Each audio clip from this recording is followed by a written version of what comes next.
campers. It's a new month. Welcome to the program. It is now April. Good morning, Andre. How are you doing?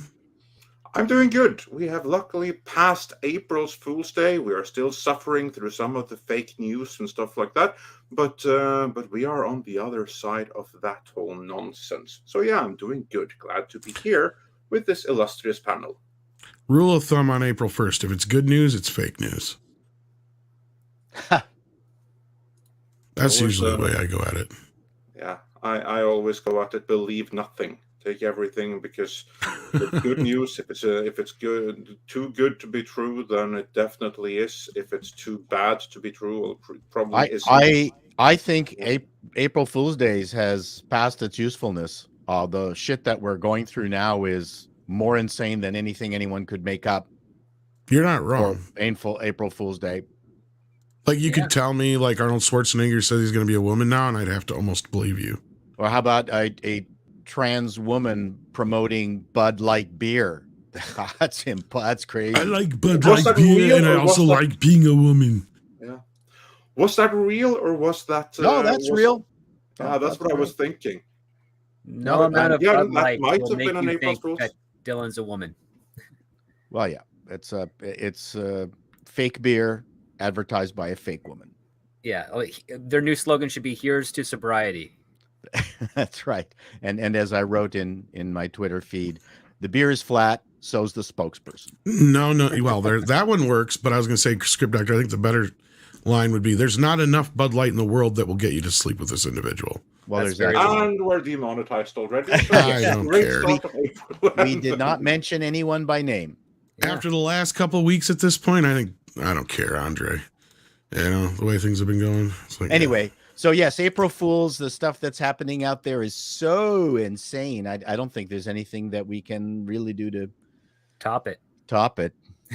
No, and also joining us is Script Doctor. How you doing?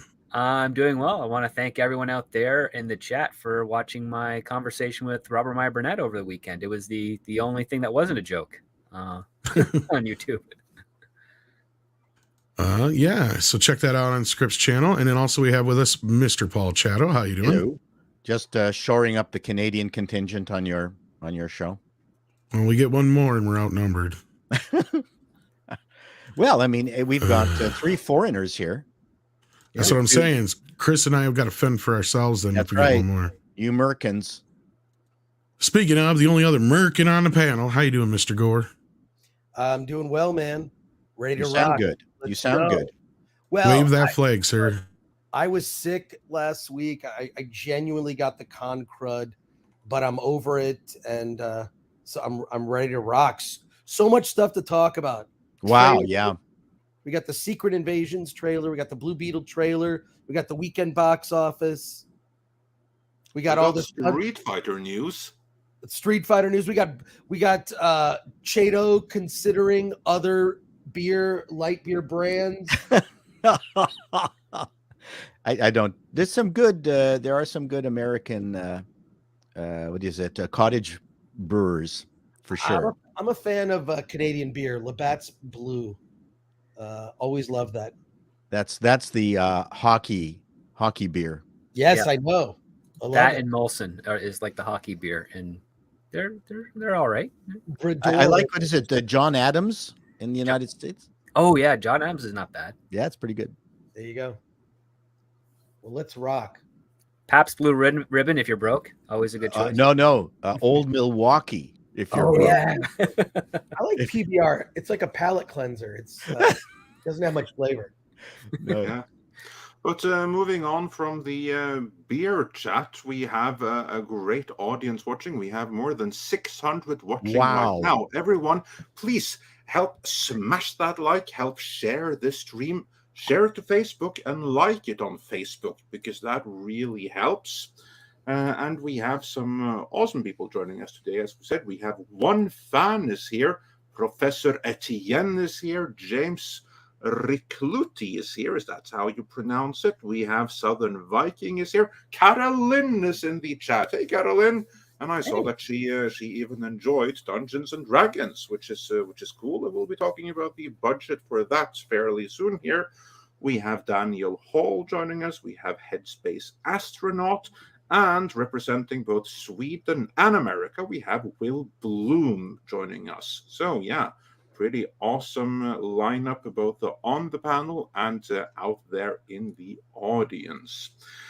We have plenty of super chats as well. We're going to do them in order of topic. So to start us off, we have a super chat or a super sticker rather from Dr. Longdongler. So everyone smash that like. And to get us into the very first topic of today, Callum Lyle says for $5, the Blue Beetle trailer dropped. Batman's a fascist, all men scream, and soon to be retconned by James Gunn. Yeah, that's a quite apt little summary of the trailer right there. I know that, Mr. Gore, you have something to say about it and the movie, but let's begin with Mr. Chato. What did you feel about the trailer? It was kind of Shazam-y in its pace and its feel. It's very light. I did like the I really did enjoy the Latino family participating in the creation of a Blue Beetle's introduction. It was Nanosuit all over again. That I'm absolutely hating the Nanosuit for multiple reasons. Number one, it's just so easy to apply it, and number two, you give people a physical helmet and parts that can break, that they got to reconstruct and have to deal with. It gives you extra stuff to work with as a superhero writer. And he looked pretty OP in this trailer, and stuff was happening. The suit did stuff for him that he didn't have to control, so he got out of danger without really having to do anything.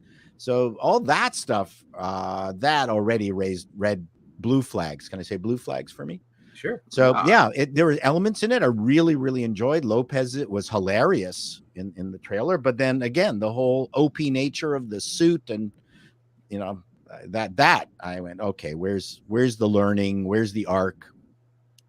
That disappointed me, but it looked like fun. There you go. Yeah, script. Anything to add to that? I'll say, yeah, I agreed with the reveal and the suit integration being exposed to the entire family, so we can't really keep secrets from them. That's a nice change of pace. I think this movie is maybe 4 or 5 years too late. I think Zolo is a great choice, but he looks way too old for the character. He's supposed to be a teenager, and the idea is that the AI personality of the Scarab and him are kind of at odds. Like they're trying to work together, but they have different means of how to achieve the end result. And the Scarab is more interested in just getting the job done efficiently and doesn't care about people's lives. And so it's Moon Knight all over again. I don't know what you're talking or how you even get into that assessment there, but no, it's TV show. They were fighting against each other through the whole show. That's multiple personalities within the same person. These are two symbiotic people. And then very distinct. It's more like talk to each other, as opposed to, I'm taking over the body and leaving them confused. So it's more like Venom then. Yeah, it's definitely more like a Venom relationship, actually. Which isn't like much different to me, but okay. I didn't like the idea that they made the Scarab voice female. I thought it would have been funnier if it was Jolo doing the voice of the Scarab as well, because it's in his head, so he only hears his voice, and it's funny because you can play with the actor talking to himself like in the same room. But yeah, I will say this: a lot of people are going to take the bait of that Batman is a fascist thing, and remember, if it's not the main character saying it, then it's not the quote unquote studio system making the point of that argument. Yeah. Tom, any thoughts on the trailer so far? Don't give a shit. Looks like the best Marvel movie in 10 years.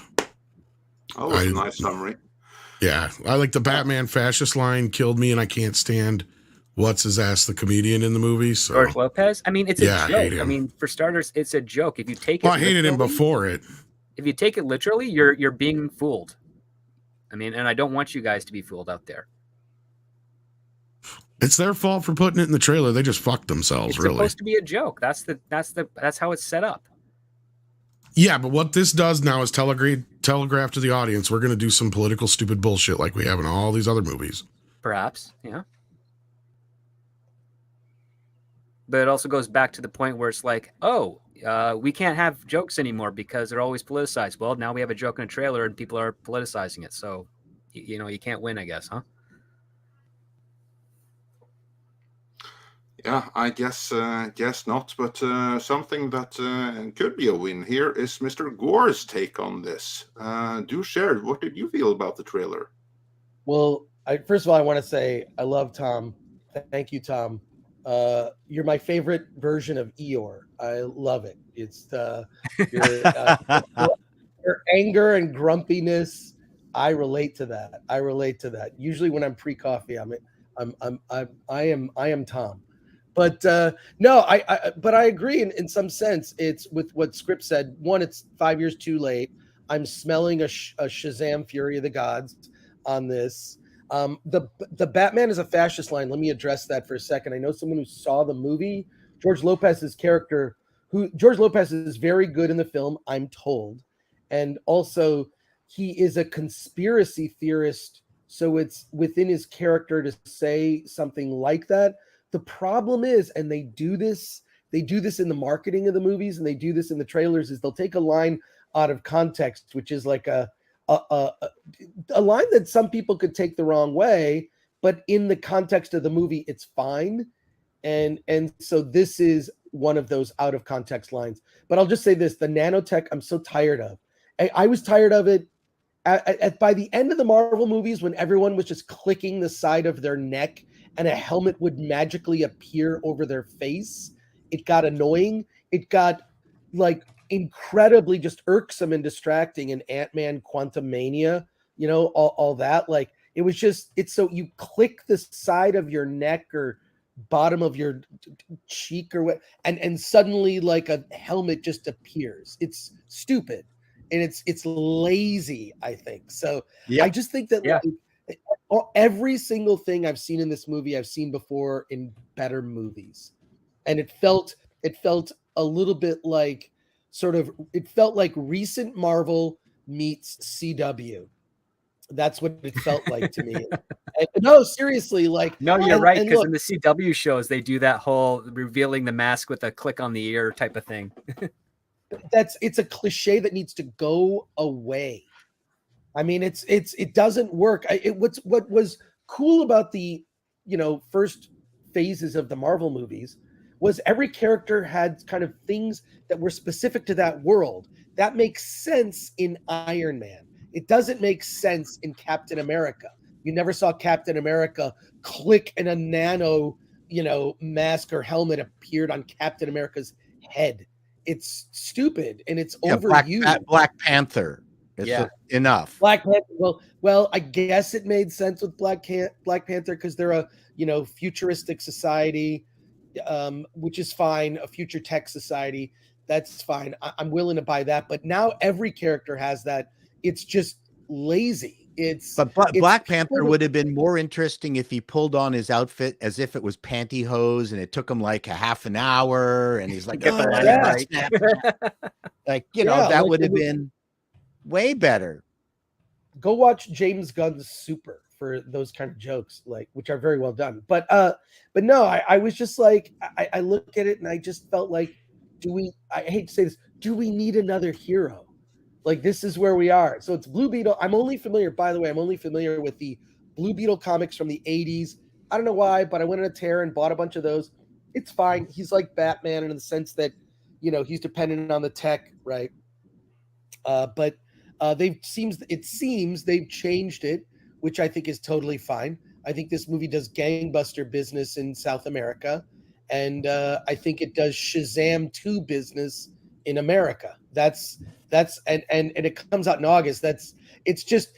I'm told it's kind of the best of. I'm told that I know someone who goes to test screenings who has seen Blue Beetle, who said it's very fun.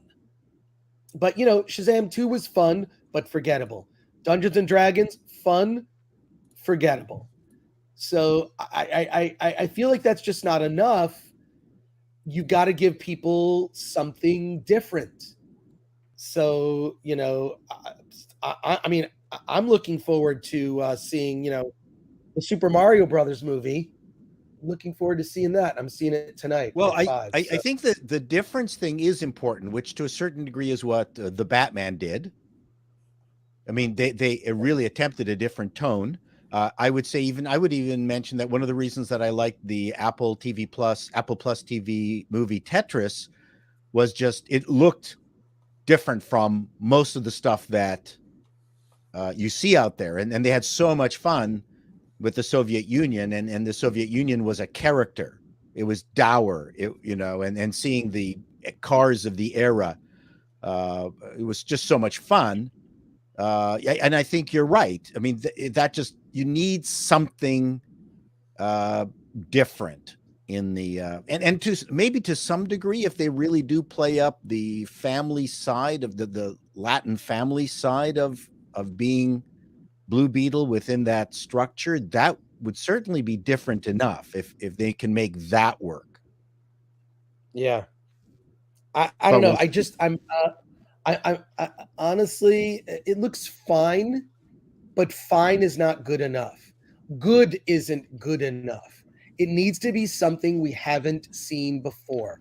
I know it's not popular to use the phrase superhero fatigue, but if I am having macaroni and cheese for dinner every night, even though I do love macaroni and cheese, a delicious macaroni and cheese, of which there are variants. You can throw some little chicken in there, little Chorizo. spices, chorizo. You can, even though there are variations, you will get sick of macaroni and cheese, even though you love it. And the thing is this, I do love a good, superhero movie. I love it. I mean, I grew up reading this stuff. Okay. And you know what? I mean, I don't know the Blue Beetle thing, but I remember our RV got stuck in Little Cuba in Florida. And because our brakes went. And I said, Dad, the brakes are not working anymore. And he fixed it by putting black electrical tape over the red light that was flashing on the dashboard. He said, there, now it's fixed. But then the brakes went. And this Cuban guy, we got dragged it into his shop. It was a Dodge, a Dodge RV, big one, huge one, and he only had Chevy truck brakes, but he smashed it about and then made it work. That is, to me, part of the Cuban Latin zeitgeist, and that would have been way more interesting because I'm a fan of gear porn. Why wasn't that incorporated? The inventiveness of the community to make stuff work, to keep 1940s cars going in Cuba. I've seen it in real life. Why wouldn't they exploit that part of it? Why did Blue Beetle have to be this, OP suit? Why couldn't he have pieced this together over time, or and figured stuff out? That would have been also, like I said, part of the zeitgeist of the Latino community. But I didn't write this movie. Well, I just think, what are we saying that's new? Well, that would be new. But you're right. Script Doctor's right. This is 5 years. Your idea is better. But what I'm saying is that in order for a film to take fire at the box office, right? Because they say in Hollywood, nobody knows anything, right? Right. And I feel that Hollywood is vastly out of touch with the zeitgeist. There are things happening in this world currently, crazy things, scary and frightening things that could be worked out in entertainment, at least for us to something that could capture the zeitgeist about what everyone is feeling right now about our current world. And no movies are doing this today. None. Zero. Well, that's because Hollywood is the generator of all this fearful zeitgeist. They created it. They're not going to comment on it. We could get into a whole discussion of that. We could go off. there's a whole discussion has nothing to do with this, but does tie in somewhat. Yeah, but we could, but instead, let's do final thoughts on Blue Beetle and what we think the future prospects of it are. We can move into another movie I know that you just mentioned, namely Tetris. Well, it'll be interesting to see what the ratings are. It's been getting universally well reviewed. I really enjoyed it. I thoroughly enjoyed it. It's a small film. The performances are great. I didn't even have to say it wasn't woke because it wasn't woke. I didn't even mention that it wasn't woke. Yeah. No, Tetris is fantastic. And you had a lead character who was completely dogged. And that was really refreshing. There was no moment where he's doubting what he's doing.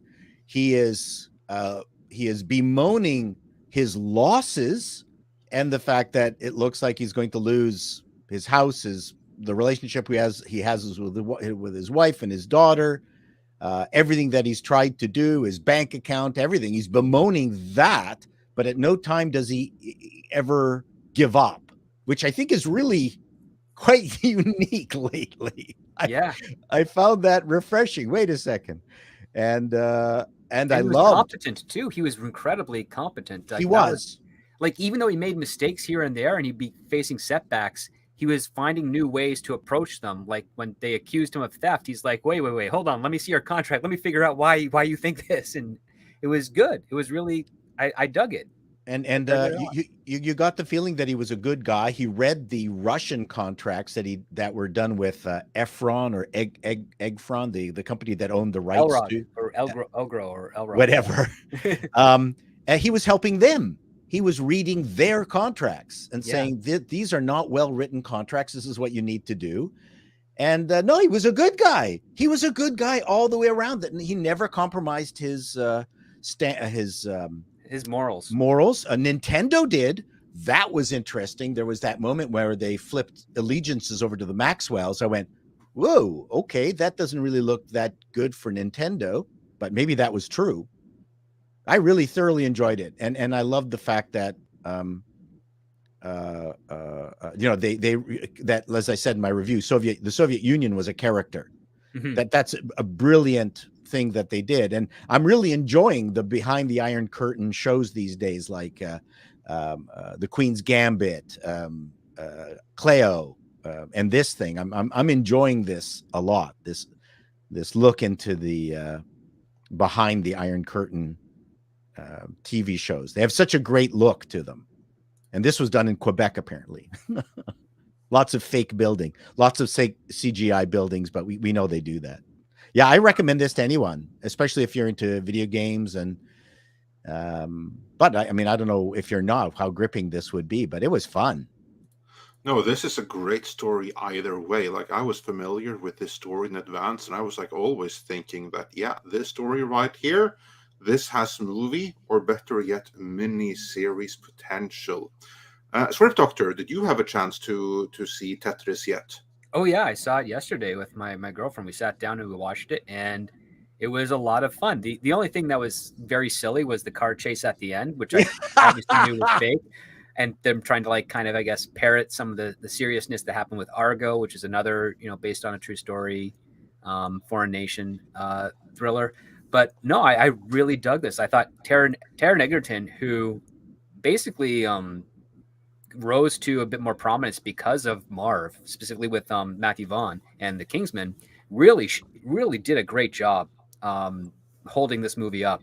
And the makeup on the Maxwell, senior Maxwell, was creepy as hell because it was really well, like, done. Like, you were like, this guy doesn't look real, but he's definitely real looking. And the relationships were great. Everyone had a goal and a motivation, and it all came through towards the end, at least every speaking character. And I really empathized with Alexei and how he was struggling with, getting caught up in this and not wanting to have live in repetition to what happened with his father and family prior to him inventing this game. What about poor Stein? I don't know about poor. He was screwing a lot of people, but yeah. But I mean, he discovered the game. He brought it out. He got completely screwed. He did get completely screwed, but in the act of getting screwed, he was doing the screwing as well. I mean, the other part too, like the Maxwell company wasn't even paying him royalties, which was Correct. crazy. But I really liked, like, the scene that really won me over was the brilliant aspect where Hank shows him the image of the Nintendo Entertainment System and the computer, and he gets the other guy to tell him what the difference is. So, like, he doesn't tell it out. He doesn't say it directly to him. He Right. allows the other character to deduce it so that he can win him over and be like, that's it. The only difference between these two things is no keyboard. And if you could specify what a computer is in your contract, you can better clarify what the rights are for this game and where it can actually go. And I thought that was really cleverly done. And the other thing that I think they did really well was they didn't down dress the women. No. They had two stars in there, not stars, but future stars. The wife of Hank, who's stunning and stunning. His Russian translator, who turns out to be a KGB agent. She is next level. She was really good, and I actually even liked the few scenes that Alexi's wife was in. She was pretty decent too. Yes, she managed to solidify herself, especially over dinner when she's talking about like how he's a fool in Russian. I can't recall a script with so many people and where every single line landed and was significant and either advanced character or plot. There was not a wasted line in it. I was just flabbergasted just how well they handled all the characters and what great lines everyone got, even if it was just a handful. Well, what I thought, outside of the things you guys have already said, was that the movie was better than the trailer presented it to be, which is a first for me. And I watched your review, Paul, and the only thing I could disagree with it was I don't see this as a streaming movie. I think they made a huge mistake not releasing it in theaters. This is Oscar bait. This is the kind of movie that used to, when we actually gave a shit about the Oscars, used to actually win Oscars, right? Oh, that's great to hear. And I thought the way it was filmed didn't feel anything like a streaming film. I thought they put plenty of production value into it. I loved how they used the kinetic energy of the film to push it along with the pacing. Because as I said in my quick review, I'm like, who in the world would have thought a movie about the making of Tetris could be this interesting? Like, even if you have no clue what it's about, like just the idea of somebody walked up to you and said, you know, this is a movie about the making of a video game or how it became what it is today. Not so much the making of it, but like how it was brought to the masses or whatever. And people would just be like, yeah.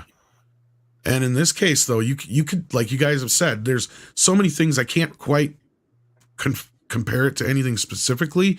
The closest thing so far is I like what Script brought up with Argo earlier. That's a good example. Otherwise, I've been comparing it to like The Offer and stuff like that because it is a very unique biopic that we're not used to. Sure, it takes a few liberties, but the fact that this it is took less liberties than Argo. It did, hell of a lot less. Yes. A hell of a lot less. Like, really, there's only, like I said, they compress a lot of stuff, but they compress a lot of stuff in the beginning, and there's obviously, you know, to ramp up suspense near the end, and there's a few characters that are completely, you know, created for the film. But that all aside, the whole package to me so far is the best movie of the year. Yeah. I have not seen a movie in a long time where I did not want it to end, and this is where I agree with Andres. This probably would have been better served as a miniseries because there's a whole bunch of stuff that got left out of this. It's just as interesting. 4 years of content was left out. Yeah. but well, like I said, they cover it as quickly as they can in that opening, which I think that opening was fantastic. Oh yeah, they do a great job, but there's just so much more you can be told on both ends of this story that if you just check out the Gaming Historians documentary about it, which I'm sure inspired this film into being. I mean, in that documentary, the movie doesn't even start till halfway into his documentary. So that just tells you there's, like Script just said, there's 4 years worth of stuff on that end. Plus there's tons of stuff on the other end that we, you know, because the relationship that grows in the movie is real, right? Like, so these guys do become friends and you believe it on screen, and they do a great job of, you know, and Taron Egerton's character this is probably the best performance I've seen of his. And I really liked Rocket Man, but I felt he was miscast as Elton John. Here, I feel like he's in his zone. He looks like the guy too. If you see pictures of the not too bad off. Like, that was my thing with Elton John. Is like, look, I love Elton John, but I'm going to tell you what. Elton John has always been a pudgy doughboy. He has never once in his entire fucking life looked like Taron Egerton. Sure, he may wished he looked like Taron Egerton. Well, and Taron Egerton did a serviceable job playing him, but let's be real. He don't look a damn thing like Elton John. Elton John will be played by Pierce Brosnan. Pretty much, like, and that's what I felt like. The one thing maybe the Weird Al movie was making fun of was having, what's his face, Daniel Harry Radcliffe. Potter, Yeah. playing Weird Al, because that's kind of what I felt like. If that's what you're making fun of, you should have put that a little bit more out there. But still, like, either way, I love the fact that, and maybe it was a bit of a MacGuffin, but the whole notion that you can't really get a line out of the Soviet Union to the West, and the bridging device was the fax machine. I mean, it was just there's just such great things that if someone they told you stuff and you've got to get out of the Soviet Union now, you're visiting a business on a tourist visa. How dare you? I mean, I just enjoyed that so much. And as someone who experienced aspects of Soviet communism back in '72 in Hungary, it's maybe another reason why I enjoyed this so much. Oh, well, yeah. I didn't enjoy it. You didn't enjoy the communism, but you did enjoy watching it being correct. No, the way it was presented was very interesting and very entertaining. And there's a lot of humor in the film too. Know what? I'm telling you that the car chase at the end was meant as a joke. I believe that, yes. Because I did laugh out loud when it started. That was their Jaws moment, right? I was howling with laughter. Here's this Skoda. This fake Skoda going after a 75 horsepower, 1.6 liter Fiat Lada. And I know I've driven Ladas. They're barely reliable. It's hard to even get them across the street. And the sidewalk. Yeah, and here they were careening through the back streets of Moscow, and he's downshifting ferociously to be a hero. No, you have to have that. You owe it to the audience. Like, I could see that argument in our writer's room. It's that Jaws moment, right? It's where Peter Benchley says, no, that's not the way it happened. You can't kill a shark that way. And Steven says, I don't give a shit. I've got the audience for 2 hours. I'm going to blow this fucker up. Right? Like, I don't care if that's how science works or not. I like the brilliance at the end where the Russian agents think that they're boarding a plane to Japan, but they just want the first plane out, and the first plane out was Zurich, and the Russians' own assumption screws them. Yeah, that was a nice play. And it does a great job of the build up, right? Like, the music is perfect. Oh, it's got a great fucking soundtrack to it. Chris, have you not seen this movie yet? Because you've been quiet. We actually saw a movie that Chris may not have seen. This is one of the rare times where everyone has seen a movie I have not. But now I want to see it. Watch, if you haven't watched High Score on Netflix, watch that first. I'm going to check that out now. I didn't even know that existed. Yeah. And there's elements in terms of its production, in terms of how they used the computer music of its era and graphics, the 8-bit graphics, very reminiscent from clearly Tetris borrowed from High Score, but I don't mind. That was great. How long's High Score been around? Oh, a few years. It's a series. Oh, is it? I didn't even know about it till you brought it up in your reviews. So it's I'm gonna have really to check good. it out now. Yeah. But no, like the game Tetris, I found that was ironic. Is like, the game, you can't seem to put it down, or when you put it down, you're just thinking about it. You want to go back to it, right? Arguably one of the most addictive games in history. Yep. This movie is the same way. I want to go back and watch it again. I tried to find 2 times this weekend to watch it, and I didn't get a chance to. But Candy Crush is kind of a rip-off of it, and is similarly, yes, yeah. Script, is your girlfriend a game player? She likes The Sims, and she's recently gotten into Valheim and Conan Exiles. Oh, okay. So that's the beauty, is you don't have to be a gamer to enjoy this movie. You don't even have to be a tech nerd to enjoy this movie. Okay. There's so much in it, I would say. Okay. I know for you, Paul, you're a tech nerd. I'm so you love the gear porn, and I'm sure that's a lot of the stuff but there's a story going on here. There's a lot of great relationship moments. There's great acting moments. The guy playing Robert Maxwell, helped me again script with his name. He just chews the scenery in every scene he's in. Alum. Yeah. I can't think of his name offhand, but he loved beating on Maxwell. You could tell as an actor that he just hated Maxwell's guts. He's hamming it up as like as like you can't believe. Oh, I think that was great. And you know what was really interesting was Hank's wife, who is Japanese. It wasn't a race swap. It wasn't like that's real. That's for real. There was only one race swap I caught in the movie, and it could be argued, right? And that was the Vegas guy? Yeah, the Vegas guy. Because it depends, because like Script and I were talking last night, there was a couple other companies that were involved in this that were completely left out just to make the story easier to understand. Because the way the one guy who the little guy from the MCU played, like his real life counterpart would sub these games out to several different companies. And a lot of them you've never heard of, and that's what kind of got this whole thing into a mess in the first place. They simplified it as best they could in this movie, basically. Atari played a way bigger role in the real story than in this movie. I mean, Atari was pretty much left out, but Atari was huge part of the intrigue. That's the thing, is that when the movie ends, there's a whole bunch that happens afterwards. That's what I was saying, is you could have done a miniseries with this, right? Because off of this, Atari and Nintendo go head to head again in court over this whole thing, and Nintendo wins. And the same thing with the previous part of it is just how the game got to where it was in the first place. You know what? I was just thankful to see something on streaming I enjoyed. It was great. So yeah, it was a breath of fresh air, and I'm very happy that they made this movie. I haven't liked the movie this much since Once Upon a Time in Hollywood. I said it in my review. And I was really impressed with the foreign actors, obviously. We underestimate the quality of actors that exist outside of the North American British sphere. And these are clearly professional actors who know how to hit their marks. Yeah. Oh, yeah. Every country has actors which are absolutely world class. I mean, even in Little Norway, we have people that are De Niro level. Just haven't heard about them because. Oh yeah, there's a Norwegian cop show that's brilliant. Oh, there's many of them actually. So and Danish. When we were in Denmark, they are the kings of like Nordic noir televised. I think I am enjoying more seeing actors I've never seen before. In a production, because it lets me inhabit the production more completely than seeing an actor that I recognize. Exactly. But I don't know if that's mass market enough. I think the mass market likes recognizable actors. We can talk to Chris about that. Traditionally, that was the whole point of the movie star. But I think that more and more are coming around to you.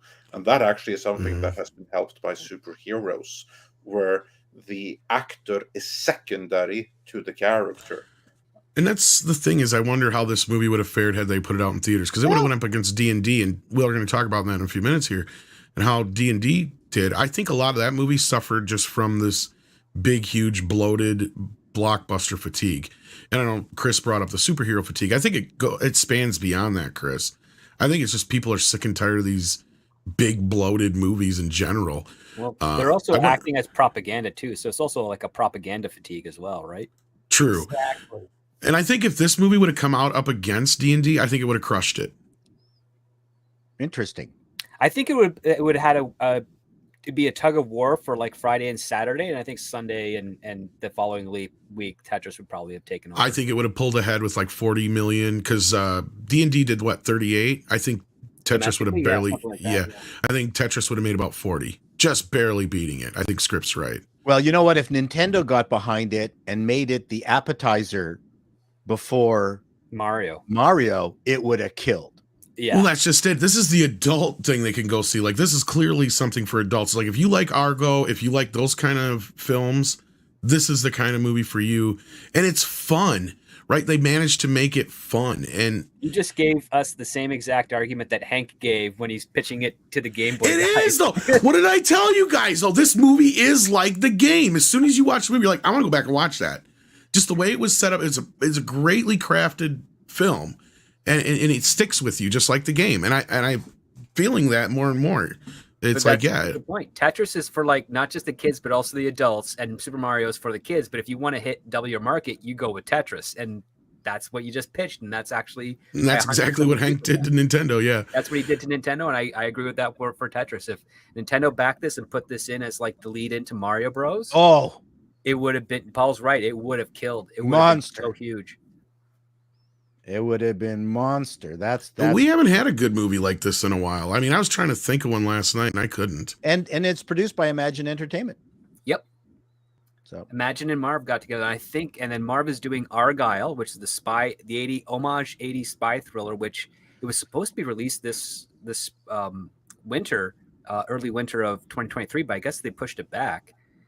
But that's the Henry Cavill led film, so I'm hoping that comes out towards the end of this year, because that would be a nice little bookend for Apple Plus that they did this great Tetris thing, and hopefully they have a great spy thriller with Henry Cavill. Well, we might have a kind of an idea how it played. Only the sad part is Air is going up against Mario Brothers, because Air drops this weekend in theaters. Amazon was smart enough to put that in theaters at least, because that feels very similar to this, only a little bit more serious in tone than the comedic elements that are in Tetris, I'd say. But we'll see. Maybe if people are like ready for something like that now, I don't know. But Andre, what did you want to go from here? Did you want to finish up? Because your original question, I don't think anybody answered, was how do we think Blue Beetle's going to do in the theaters? I think we answered it that way by talking about Tetris. I think so, because I think and the so other too. problem is it's buried at the end of the summer, right? It's in August. Now, I will say the positive thing about the trailer I noticed is that it has better special effects than any Marvel movie has had, just in the trailer alone in the last few years. I mean, I can't say that the trailer evoked much in me, but the special effects looked great. Again, no Victoria Alonso. So just like Shazam Fury of the Gods, it should look better. But I don't expect this to do much, because as Chris Gore so eloquently put it, we have had so much like macaroni and cheese. Is that what you compared it to? Yes. And this is a particular macaroni and cheese that has no future. It's getting recalled and replaced by a new brand of macaroni and cheese. So yeah, I am not too optimistic about this movie's either prospects or at the box office or beyond this one. Yeah, but it's a little bittersweet for this production. I think Yeah. the timing is just bad. Yeah. Gore, any final thoughts on that before we move on to the future prospects of Dungeons and Dragons? Yeah, let's we can move on. I'm good. Thanks. I think Dungeons and Dragons is going to find itself in a dungeon. And Well, Dragon we do behind in have the box some, office. Mhm. We do have some box office numbers right now. We don't have the Monday actuals just. Should we do the Blue Beetle super chats first, though, Andre? Yeah, fine. Let's do that. Then we'll should. go into, yeah. Yeah, we got Callum Lyle, who says, I think James Gunn is playing favorites at this point, and it seems like he's the only one that'll give his wife work. Well, I don't know about that, because he didn't even put her in Shazam. That was the studio. Or Black Adam. Or Black Adam. Well, she was in that, too? I didn't even realize that. She was? There you go. I didn't know. Yeah, I didn't remember. She was part of the team that put Black Adam in the pod with the water. Oh, yeah. I didn't remember. Okay. All right. Sure. he did put her into the DC Suicide Squad and Peacemaker, yeah. Peacemaker. Yeah, that part. She was damn good in it. They weren't even married know yet I'll then. stand by that. I don't care about the nepotism. Hollywood is filled with nepotism. I mean, it would be an issue if she was bad, but she wasn't. She was one of the highlights. I completely agree with you. They weren't married then yet either. When did they meet? They met the year before. Jennifer Holland was a character actor, and I think the first time I saw her was probably in an American Pie movie. Yeah. Oh, wow. Yeah. And she worked very hard to kind of get out of that rut, because American Pie movies at that time were really just lowbrow comedy skin flicks. So yeah, they haven't exactly had a bunch of stars come out of those. Exactly. So everyone back up James Gunn's wife. She's talented and she's really good in that role. In Peacemaker, yeah. Yeah, she's one of the highlights of Peacemaker. WIFT, or probably WYFT. That's a hard one to say. I would hate to work at a station with a Y in it. Ys suck. OMG, the Blue Beetle trailer drops. This is going to lose so much money, and the last line in the trailer made me erupt in so much anger. Well, the beauty of it is I think it was budgeted for a streaming film, so I don't think the budget's astronomical. no, it's a low budget film, and it seems to me like not only common sense is dead, but so is irony. If you're getting anger over a George Lopez saying an absurd line. I'm just angry George Lopez is in the movie, period. That's what I was that trying one's to say. fair. I can get behind that. That's what I was trying to fucking say earlier. It's like, I just don't like him, period. Yeah. Would you have replaced him with Tiny? Anybody is better. Pena. Luis or shit, even Cheech would have been better. I like Cheech. Cheech is good. Who doesn't like Cheech? Exactly. But there's a lot of people who don't like George Lopez for many good reasons. I pitched to George Lopez actually when him and Cedric the Entertainer were working on a comedy, and they didn't get off the ground, and I think specifically because they rejected my pitch, because my pitch had a great father-son moment in it, and they didn't want that.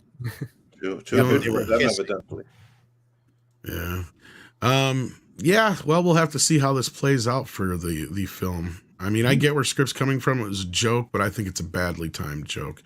Especially, I think if they actually did something with George Lopez's character in the early part of the trailer where he's talking about a conspiracy and like they make a comedic beat, then that would better buttress the joke at the end that he thinks Batman's a fascist. Or like maybe every superhero has something wrong with him. That'd be funny, perhaps. But like something like that. Like he's talking about like, Superman's an alien, but he's here to invade us. And like, Lex Luthor, he stole all of his technology from like some random guy that he knew worked at the mechanic shop that he temps at or something like that. Like those types of jokes. Then when you deliver something like that at the end of the trailer, you realize, oh, this is a character we really shouldn't be taking seriously, and he's always wrong. Ha ha ha! Look how silly. He clearly has like this thing against superheroes, and of course, the humor is now his nephew or whatever is a superhero. Is a superhero, yes. Because irony is really important, and I don't want that to go away the way common sense has, because we need it. Yeah. Dash Attack says, was looking forward to Blue Beetle, but if they want to insult Batman in this trailer I have not seen, I'll pass. Superhero movies are dead at the box office bombs. Again, like I get where Script's coming from. If it's an ongoing joke, fine, but they should have set it up better in the trailer. No, and to add on to that, DC and Warner Brothers would never try to insult Batman because they spent the last 40 years trying to make every single superhero like Batman. Yeah, like they had a line where they said "fuck Batman" from Robin or whatever it was. That in was the from Titans Akiva show. Goldsman on the Titans, and that was them trying to make Robin more like Batman. And that is actually more egregious because you have the main character saying that. See, and that's the thing is those things stick with fans. It's not a side character. It's not a villain. It's not someone who is wrong, or at least prefaced as wrong. It's the main character with Titans, and that's what hurt Titans more than anything. Right now, the only thing this movie's got going for it is the lead actor, as far as I was concerned. So. Solo? Oh yeah, absolutely. We'll see how this rolls. Let's see here. We had at least one or two more, I think, for there we go. Mr. Tickle Trunk in the house. How you doing? Says the fascist line line is just a joke. It obviously absurd, but it comes off as tasteless in 2023. I agree. Yep. Blue Beetle trailer was otherwise decently fun. Yeah, it just seemed mostly harmless otherwise until you get to that point.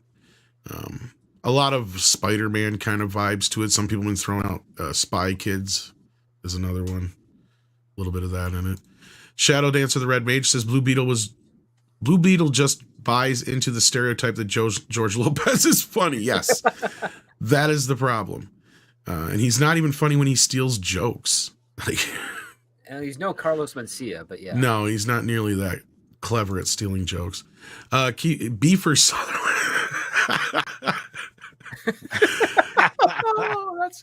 Beefer Sutherland. I liked Blue Beetle when he was called the Guyver. Yes, it has a lot in common with that. Definitely. That's one that weren't they supposed to be doing a Guyver reboot? I haven't heard nothing about it in a while. And then Hyper Guyver also brings up, obviously enough, if you think Blue Beetle is OP, check out Guyver. It's in your name, dude. All right. Did we have any more on Blue Beetle here? Let's see here. We got Professor HeyTN who says script is it's not a joke. It's an editorial statement from DC team. They hate Batman that is successful and the people identify with him. The studio doesn't, but no, nobody hates Batman. As I said before, been trying to turn all the other superheroes into Batman. You're speaking conjecture, Professor, and I understand your emotional response to the trailer line. That's fair. But again, if DC really hated Batman, none of the superheroes we've seen over the last 30 years would have any Batman-esque traits injected into them against their own character archetype. You wouldn't have had Man of Steel being essentially Batman Begins where at the end Superman breaks Zod's neck, because that's them trying to emulate what Batman was. So I think you're reaching at straws there, but I Just to appreciate play devil's advocate for a second there, like I'm not saying that this is the case, but just a counter argument. You raise a very, very good point.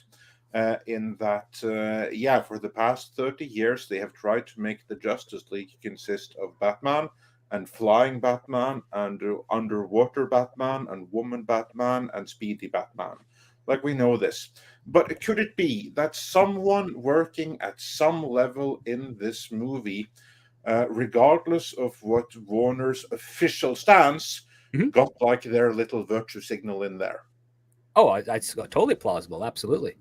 The thing is that I would think it more plausible if it was the main character that said it and not a secondary character.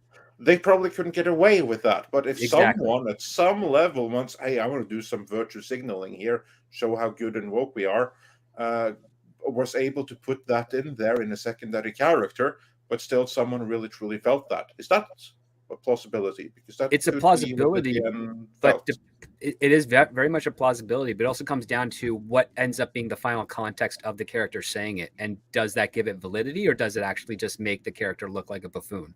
Because again, when you're dealing with political agendas and things, their intention is to not make the person saying it look like a buffoon. Yeah.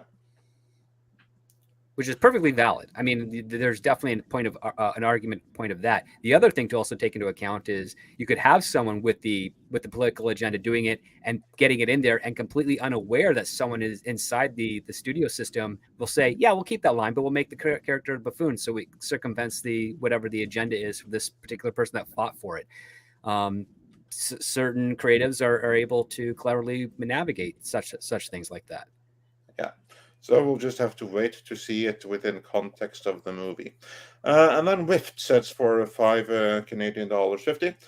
It's not a great way to introduce a third-rate character by making fun of one of the most beloved characters. This is true, as we covered. Do we have any more super chats pertaining to Blue Beetle before we move on to Dungeons and Dragons? I think there was at least one or two more. Plus, we have somebody who's going to come in here to talk a little Dungeons and Dragons with us. Rip Star Trek says, Mighty Morphin Blue Beetle. Yeah. Yeah, kind of. Got that vibe out of it. At least with the Power Rangers, if they got hit hard enough, their power would fail and their suits would vanish. 200 Watt Studio says that Blue Beetle trailer is Ryan Reynolds' Green Lantern level. I don't agree with that. I thought the effects were a little better than that. If that's what you mean. Plot-wise, it might be Ryan Reynolds. Might be, but yeah. I don't know about it. No, I enjoyed the effects. I thought the effects were fine for the level. The bus cutting in half part was actually pretty decently done, although I think there would have been more fire involved. Probably. Marksman 117B says, real question, who's the Blue Beetle and why should I see? Well, that's probably a long answer, but Script, do you know enough about the character to give a brief synopsis? The Blue Beetle that we're seeing in this film is Jaime Reyes. He's the third incarnation of the Blue Beetle after Ted Kord and an archaeologist who came before him. He is basically Techno-Venom, essentially. And he's a teenager who, after the death of Ted Kord, finds himself fused with the Scarab, which is a technology from the Reach. And the Reach is a species that is at war with the Green Lantern Corps in some iterations. And what they like to do is they like to take over planets, harvest the species, and mine the resources and things of that nature. That's the basic aspect of it. All right, thank you. And then Taryn the Black says, wouldn't it be the common sense approach to give DC the benefit of the doubt? At this point, after 10 years, no. Oh, yeah. I said, yeah. Sorry, I read it wrong. But yeah, I was going to say after the last 10 years, no. But I'll give Gunn's verse a benefit of the doubt until I see something otherwise. Not only that, everybody involved in this production is not part of that Warner Brothers thing aside from Walter Hamada. And Walter Hamada kind of had his hands off this production. So, yes, we can't... have the sins of the father passed on to the children when these children are essentially adopted. Yeah, this is actually, I think Peter Safran was one of the main producers. Peter Safran is one of the ones that did this. Yeah, after he got it started after Shazam, the first Shazam. Yeah. Mr. Esquire says, honestly, good for Gunn. She's a looker. Yeah, he's a lucky man. Mm-hmm. And then we got Joel Rise, who says if Zaslaw's idea was to flip DC and sell it for profit, he needs to start paying attention to what people like instead of what people they think people like. Well, if he's going to sell anything, they're going to sell the company as a whole, not just DC. Yeah, they'll never sell DC. They'll only ever license it because DC is way too valuable. Whoever owns DC will never, ever, ever sell it. I can tell you that right now. They'll make way more money licensing it because if they sell it, then they're not making money off of it. Yeah. And then Dark Winter says, does this mean a Batman cameo? I doubt it. I highly doubt it. They're just mentioning him just because they can. And then to end that off, we got David March, who says Tetris is the best Nintendo movie ever. At this point so far, yes. We'll have to wait and see how this week goes with Mario. But yeah, 200 Watt Studio says Blue Beetle. I mean the attitude and the jokiness of Ryan Reynolds. Okay, gotcha. Yes, maybe. Yes, and then we agreed on that part. We're like, yeah, if you mean in like tone or whatever, yeah, totally. Yeah. I mean, the only benefit is that there's no Greg Berlanti on this Blue Beetle, so it could be better. So I think that brings us up to speed with the all that stuff. Oh, here we go. Mr. Esquire says, I've seen skid marks that looked more entertaining than that Blue Beetle garbage. Well, I guess that's your opinion on it. Yeah. To each their own. Yeah. It didn't really set me off, but at the same time, I'm not like, just Lopez is the only reason it grated on me. I'll be honest with you. I do not like him at all. Anyway, moving on, let's get on the D&D news because we have a guest joining us who will also hopefully be joining us this evening on what is probably going to be one of the biggest toxic femininities we've had in a long time. We got a lot of people coming tonight. Carolyn is here. How are you doing? Hey, how's it going? I'm sitting here eating my lunch, and I thought I'd chat with you guys about the D&D movie. Cool. I take it you've seen it. And yes. Have you met everybody here? I don't know if you met Chris yet. Chris and I have talked through DMs briefly. Okay. But hey, yeah, I've met everybody. Here. Yeah. Hey, how's it going? Well, we met in person. It's going well. It's good. We did meet in person. Oh, like wow. what? 2 years ago? A year ago? Yeah, a couple years ago Small at San world. Diego Comic-Con, I purchased some games from your former employer. Yes. So there you go.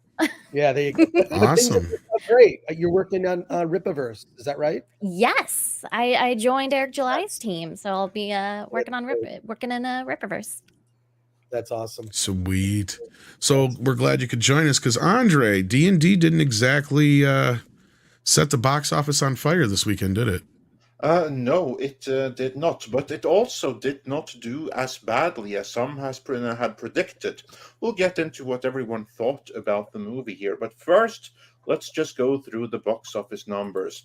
Now, we don't have the Monday actuals just yet, but the late Sunday numbers was that Dungeons & Dragons looks set for a 38.5 million opening in the US. And worldwide, it's looking at 72 million in total. Now, these numbers, they if this was Marvel, this would be complete disaster, but this isn't Marvel. And this is a brand that has never had theatrical success before. So let us begin with this before we start discussing the merits or lack thereof of the movie itself. With these kind of numbers, will there be another? Chris, what say you? Probably not. First of all, I'll have to say I enjoyed parts of the movie. I thought it was for taking it for what it is. Okay, it's fun. It's fun. Chris Pine's character is a bard. I think they overplayed those comments about emasculating. I mean, you could definitely read into the Bradley Cooper scene, right? If people who have seen it know what I'm talking about, that Bradley Cooper scene. But I feel a lot of the people, and especially screenwriters who generally don't get interviewed, they're trying to placate and curry favor with the journalist that's doing the interview, right? So this is things they like to hear, but I don't think it necessarily reflects in the film itself.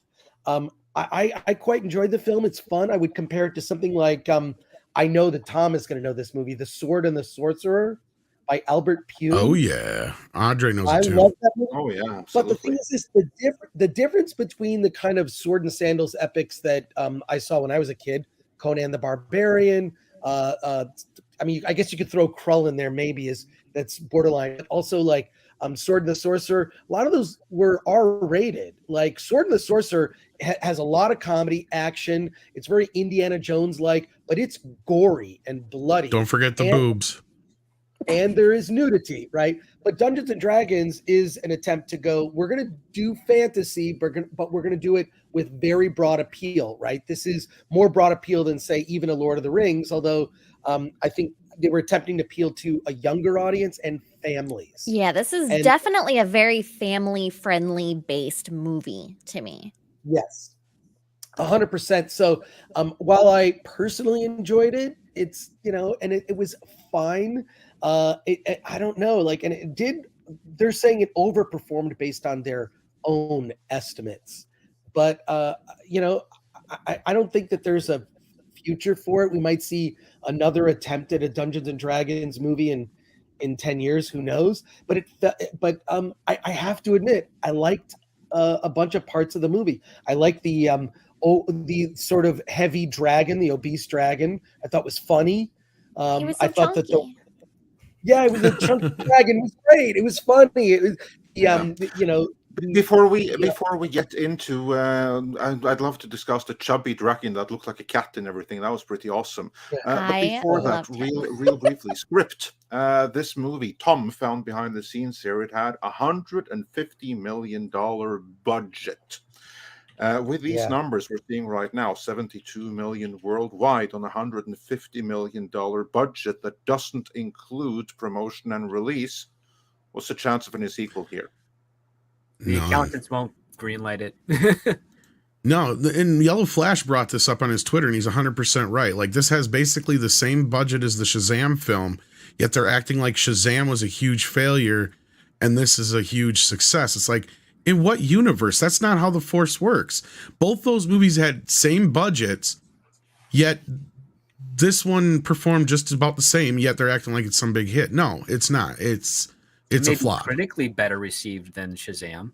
Yeah, and I think the big thing is that it's not backed by DC, which is such a it's DC is DC. Mm-hmm. I mean, D&D is like really popular among like D&D like fans and players, but it's not really a really well-known universe to a lot of people. It's still it's very, very niche.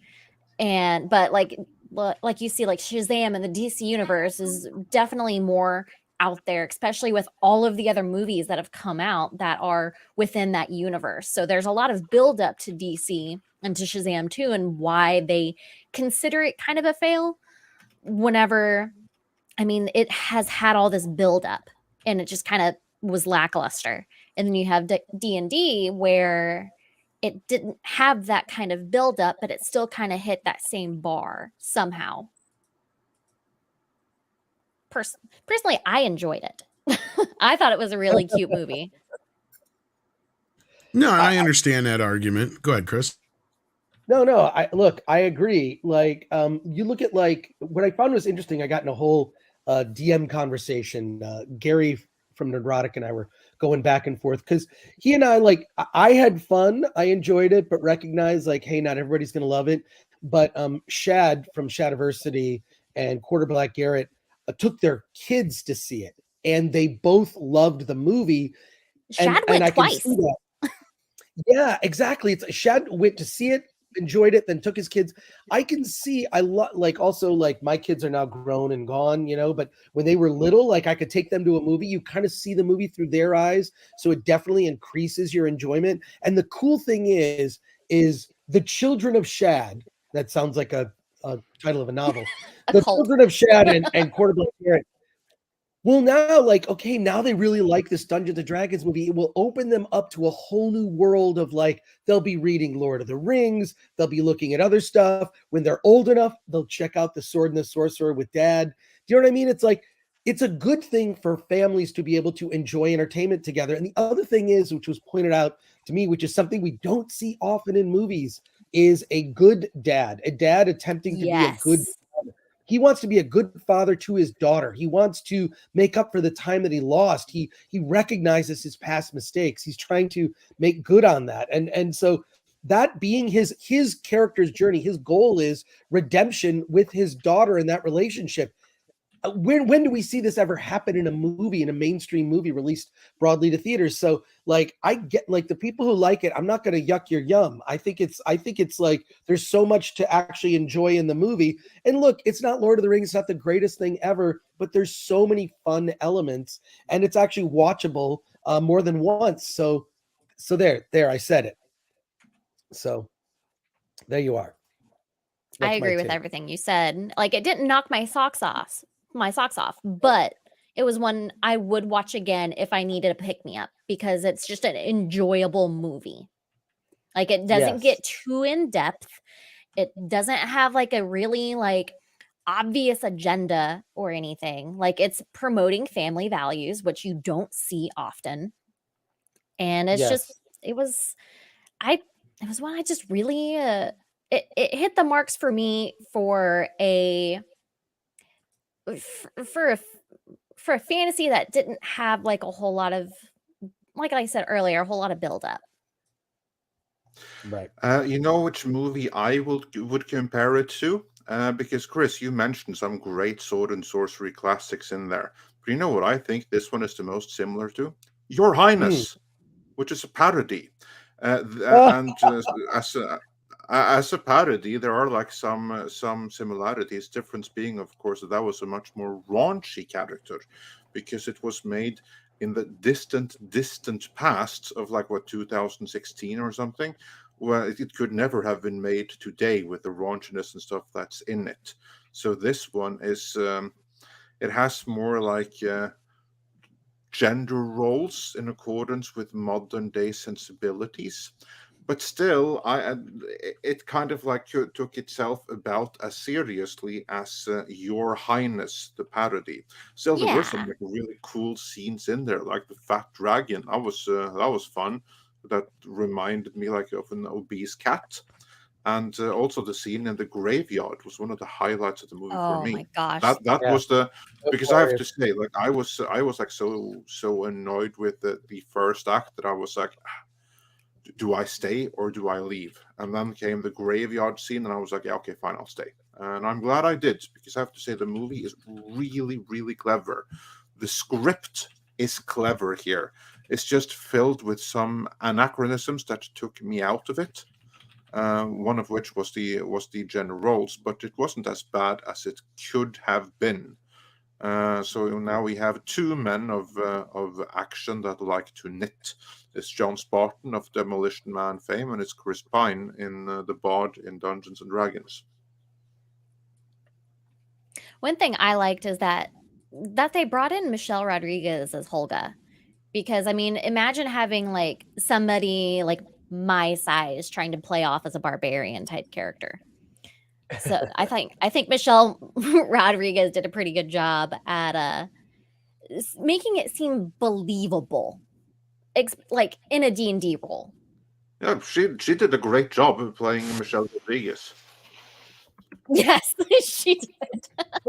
But here's the thing is, I like Michelle Rodriguez. I like her character. Always liked her in movies. She is believable as a badass. It was funny. The dynamic with her and Chris Pine, I thought, worked really well. Like, actually, the foursome was great. It was fun. I like the cleverness of the sort of the portal, the hither thither stick. Like, I love that. Like, there were really fun ideas, and the maze at the end I thought was a blast. So, yeah, it's there. You go. Is it enough to launch a franchise? I'm not entirely sure. But what's funny is I don't know that they really pitched it as a family movie, and it is much more of a family movie than one would have thought from the trailers. It's probably one of the more family-friendly movies that isn't an animated movie that I've seen in a while. Yes. Yeah. Was John Wick's drop more than people anticipated? The box office, 62%. No, that's pretty decent. That's like a relatively normal drop. Anything like less than you'd expect a movie to open to around 60%, and John Wick will by default always be front loaded. So a 62% drop of John Wick is a perfectly. I was going to say, I think it had a much bigger opening than they kind of anticipated to. Well, not bigger, much bigger, but like a little bit bigger than the third film.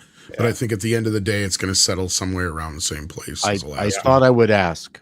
Yeah, so now I know the John Wick drop is completely legit. The Scream, I don't know. I'd be a little worried if I was Paramount, because that bugger ain't going to barely beat 100 million, and they got, I think, another one in the pipeline already. Yeah. But just to round off the Dungeons and Dragons discussion, then it doesn't look like sequels are too likely, because we have these numbers right here, and with this kind of opening, the movie would need legs. However, I do think there's a very big chance of Super Mario coming out next weekend and pulling a Tonya Harding on the legs of everything on screen. I have a feeling this Easter weekend is going to be very Mario heavy. I think Dungeons and Dragons is going to kill in the home VHS market. You might be right. I was going to say that earlier, that Paul, it might actually end up gaining a bit of a cult following later on, because even the crappy 2001 or 2000 movie, that whatever it was that came out, has its little cult audience. Yeah, well, so you're probably not having a little cult. Yeah, I mean, I'm half joking, but some of these movies are just better as home. But at what point do we finally get to say poor Chris Pine, because the poor guy just can't get a franchise off the ground to save his life, and he ends up dying in Wonder Woman twice. So. Yeah, Chris, you were saying? Oh no, I was just agreeing with what you guys were saying. So yeah. Yeah, so I did not see the movie. Here's my review. No, I'm kidding. Well, we have some other video game news as well here. But before that, let's run through the super chats specific to Dungeons and Dragons while I find the next story here. HyperGuyver 2 says, I really don't see D&D taking off as a franchise. The movie was budgeted at 150 million and made only 38.5 million. Domestically, it's global, with a global take of 71.5 million. Yeah, it's not boding well for the movie, but we'll have to see how it rolls. I'm gonna hope that it does better, like, and after the theatrical release. But that's just me. I hope that I just enjoyed it. It's going to be competing with Mario this next weekend, so it don't have a chance. Its sales are going to go way, way down. I will say I still haven't bought my tickets to Mario yet, and I need to do that. Yeah, I'm thinking of trying to see it Wednesday after the show. Glade Ribbon says, Hail Midnight's Edge and chat. D&D doesn't have to make a profit, just do better than expected. Hasbro can sell the studio. High finance can be weird like that. So Hasbro's looking to sell the studio, you're saying? And they just, isn't this like one of their first movies besides one of the Transformer movies or whatever? As the Hasbro studio? Why would they want to sell it already? I got Barbie. No, that's Mattel. Sorry. Yeah. I don't know. It seems kind of presumptuous and pretty early. Yeah, I was going to say, because I think, what was it, Bumblebee the first one they did? I think so. As the proper studio? Was that the same studio? Well, see, with Paramount and yeah, they started a Hasbro studio though, like in between some of the movies there, like to try and compete with Marvel. Exactly, or rather modeled after Marvel. They were like, "Hey, Marvel Studios is a thing, and the Marvel brand is like a really, really huge thing. So let's try to do the same thing with Hasbro." So basically, they tried to get involved with their various movie adaptations. We've seen very few of them so far. They got like this nifty little logo, and I do believe that Bumblebee was Snake Eyes would have been the other one, I think. Made to be the first one, yeah. And then there was Snake Eyes that no one ever saw. That was a challenge. And you have this one right here that again many saw, but not many enough to warrant a franchise. And the next one is going to be like the Transformers Beast Wars, which I do believe is coming this summer. Which I'll be honest with you, I think that's the only reason they probably still have any sort of relationship with Paramount. Because after this weekend, if it wasn't for the Transformers, I think they would have ended their relationship, because that's 3 bombs in a row, basically. Yeah, kind of. And Paramount has much more to do with making these movies than does Hasbro. And Paramount, for the past half decade, have been something of a bomb factory, including with Hasbro movies. Yeah, the only successes they've had are with Tom Cruise films. Pretty much. Yeah. Taylor Sheridan on TV and Tom Cruise in the theaters. Scream 5 did well for him, but like I said, that's what I was saying. Scream 6, it's going to make money, but I think they're going to probably slash the budget of Scream 7, pun intended, because this one's not performing like the last one. Mr. Gore unfortunately has to run. So do we have any specifics for Chris? SuperChats for Chris. While I'm looking, here we go. We got Red Wolf. Want to read that one, Andre? Yeah, STR Red Wolf says for $2. If the Dungeons and Dragons movie doesn't have displacers, I'm out. I don't know enough about it. Kara, did the movie have displacers? What do you mean by that? I have no clue. I'm at a loss. Hold on, let me see.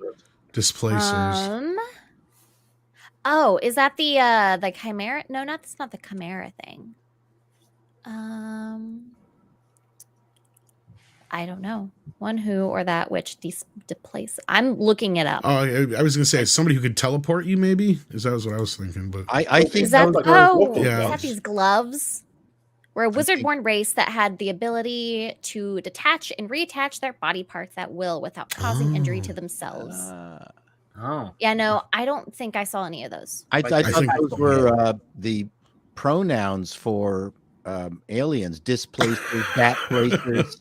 Displacer beast is what they're talking about. I think that. Hold on, if that is, then I think that's yeah. Those are. It's in the maze.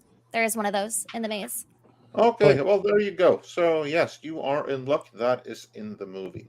And by the way, I hope this isn't a big spoiler, but Gandalf is not in this. Oh, man. Well, I was hoping for Chun-Li. yeah. I was just going to say, what about Chun-Li? No. We do have one for you here. It's a member chat, actually, from Gabriel Kuroga, who says, Chris, you mentioned this isn't Lord of the Rings, but why couldn't it have been? They had almost twice the budget in Lord of the Rings. Was good for the whole family, in my opinion. Well, they technically probably had closer to about half the budget with inflation, but go ahead, Chris. No, it's look, I think there's a different expectation. I think that their take is to make it more lighthearted, fun adventure, with a little influence from Raiders of the Lost Ark, and I don't know. I thought it worked for what it was. It wasn't trying to be Lord of the Rings. I think that's a different tone. So I don't know. It was fine for what it was. It's not. I don't think it's a disaster. Like, look, it's better than Ant-Man 3 and Shazam 2. How about that? So it's fun. It's also like a family-oriented movie in the sense that. Because I think that to define a family movie to me satisfies all members of the family, meaning the adults enjoy it as well as the kids. And there's not a lot of that these days. These days, it's either kid focused or there's like inappropriate things that companies that used to be trusted, like Disney, you can't trust with your kids anymore. You can't just sit a kid in front of a TV with the Disney programming and think everything will be fine, and then you've got some yak telling you it's pronouns. I think I can help you here, Chris. I think the reason that this is not Lord of the Rings is because we already have one. Yeah, that's exactly right. It's like, look, and I like that things are just sort of different flavors of something, but in the same realm. Like I would love to see an R-rated, something R-rated that's like Sword and the Sorcerer. It's gory, it's bloody, it's Conan's coming to Netflix, man. Conan. Can't but wait. it's also funny. Red Sonja also. Yeah, Red Sonja too. That era of R-rated, sword and sandals epics were fun. and they've gotten away from being R-rated now. It's broad appeal, and that may be the thing that's killing it. So on that note, great to spend time. Thank you for being here, Chris. Yeah, thank you. Hi, Chris. Always Hi, Chris. great to chat with everybody. Cara, great to see you again. Maybe I'll see you again soon in person. Yes, Chris, we'll make it happen. Chris, All right.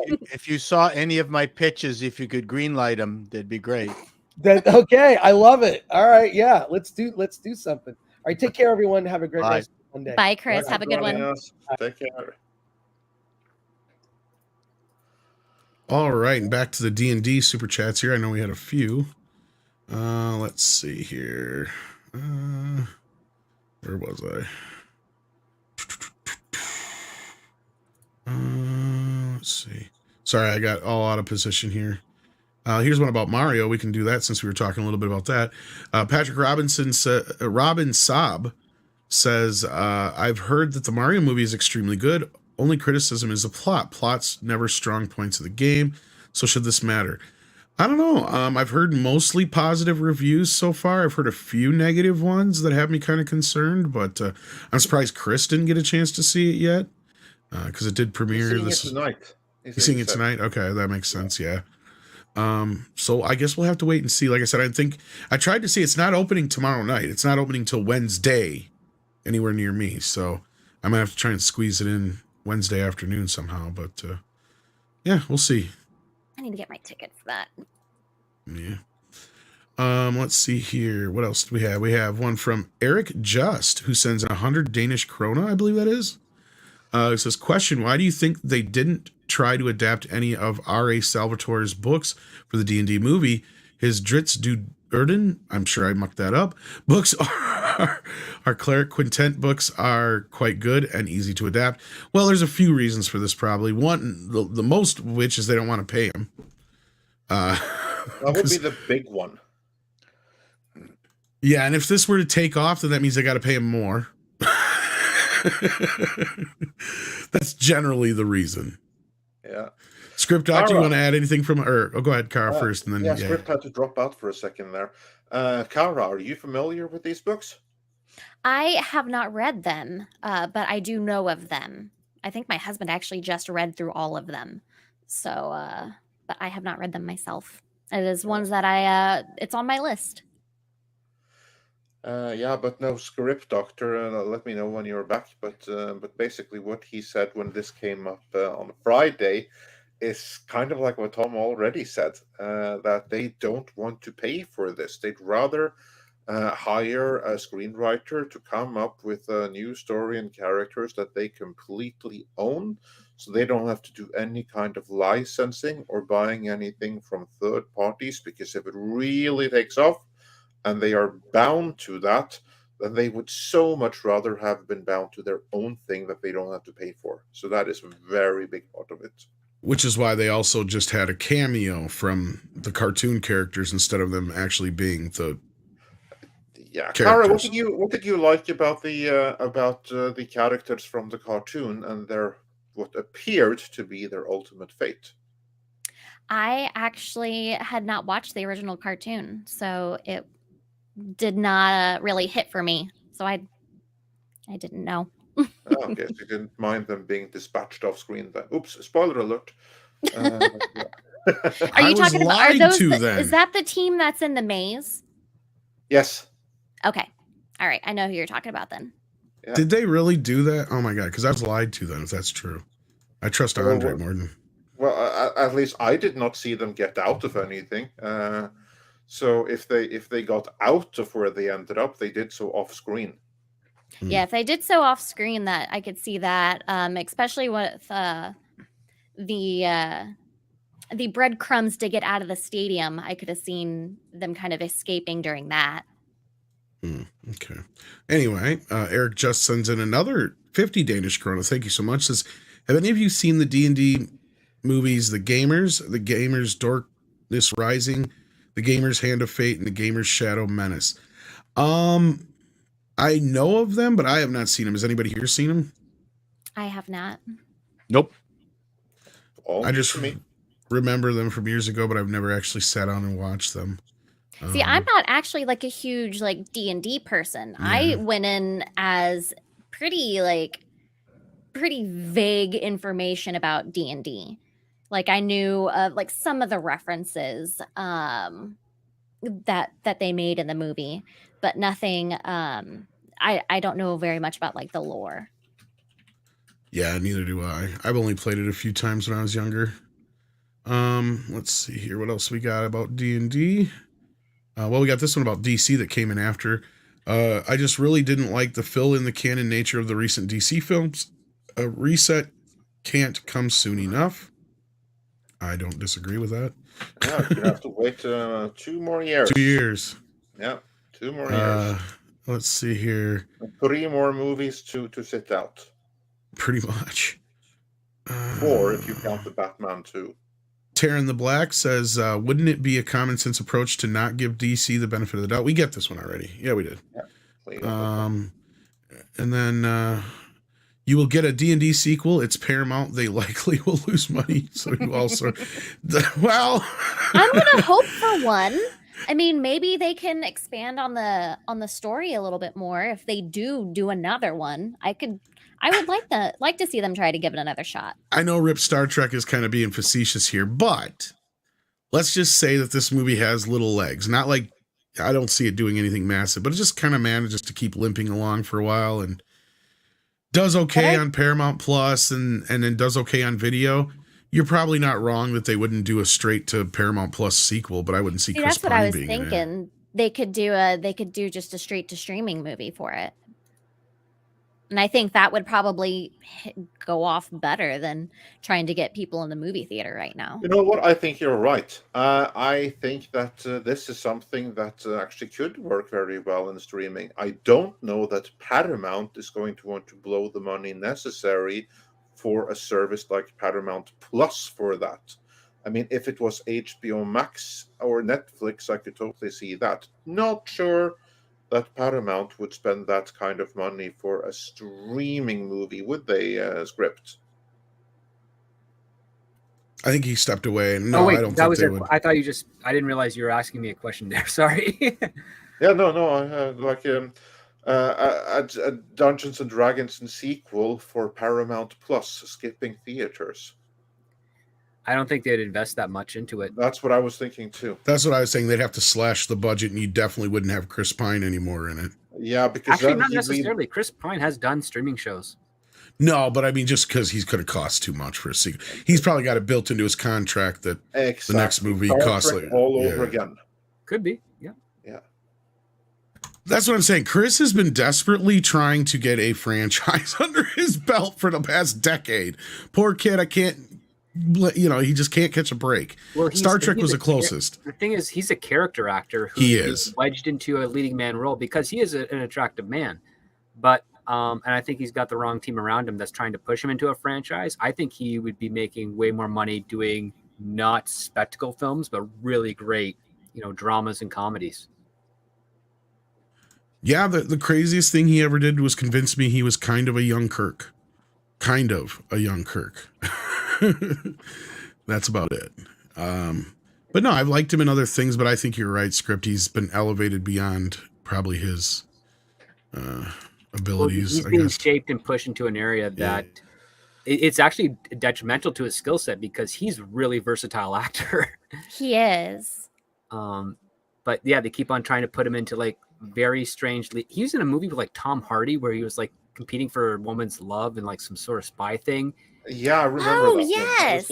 Yes. I liked that movie. He played opposite Lindsay Lohan in like some sort of luck movie or something of that nature, like Out of Luck or something of that. He's too good looking for his own good. Yeah. That's what I mean. He can't seem to catch a hit, though. The one hit he could probably do.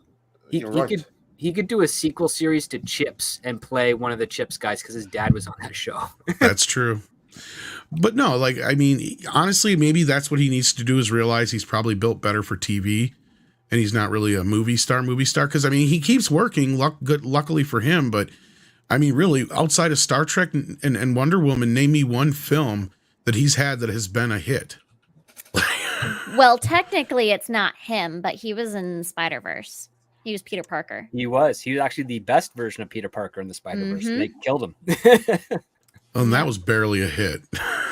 Yeah, that did not do as financially well. It was just received critically well and within the Academy. I still say if it didn't win that Oscar, we would be getting a sequel, but that's just me. Chris Pine was also really good in the Wet Hot American Summer miniseries on. That's true, Netflix. But again, that was more of an ensemble thing too. There, exactly. Like that's better to his. That's skills. to his where he strengths. can Yeah, stand out more. Well, that's what I'm saying. I think he'd work. He needs to find a decent TV show, and I think he'd find success there. But anyway, what else do we got here about D&D before we move out of this? Let's see here. This isn't about D&D, but you can read that one, Andre, since it's about beer. Yeah, absolutely. The Wolfman 4 says homebrewed beer is always best beer. Yeah, it's hard to argue with that. Either homebrewed or microbrewery. Those are. I'm not a fan of beer, but the only beer I've ever had that I enjoyed was homebrew. That's true. Yeah. And here's one that's a little off topic, but on the topic we were talking about before. And since Paul's back, we can get his gauge on this. Brightest Day says Taron Egerton for Bond. I'll die on this hill. I don't think he's a bad choice, but I think he's a bit too famous. He's too short. He's also done it already with the Kingsman. Yep. Yeah, That's I liked true. him in Kingsman. too. He was great in Kingsman. Yeah, they ruined it with the sequel in the sense that they destroyed the Kingsman as one of their gimmicks. It's like that's too early. Yeah, Show us I what mean the the first Kingsman was amazing. It Like absolutely was. it definitely had that shock factor to it. Like I remember, like the first time you see one of the heads pop off, and I was just like, "What the hell am I watching?" Wasn't a bit too violent for you? No, I thought it was great. I mean, the whole church scene was hilarious. Yes. That is one of my favorite scenes from those movies is the church scene. Yeah, the Kingsman. What the Kingsman was missing is a stable movie. Like we got the origin. Now let's see the normal practice of it, and then you can blow it up in the third. But we want to see what's the normal day-to-day thing of it, because that's what was kind of missing from it. And I think that's why the Golden Circle didn't perform as well, and that's why the franchise kind of. There you go. There's a series for Chris Pine. Well, yeah, they tried to spin it off with the sequel for Statesman, which is about instead of tailors operating a spy agency, it's a bunch of brewers. So Can Chris Pine do a British accent? well, you can do Irish really well. Make it a stateside group.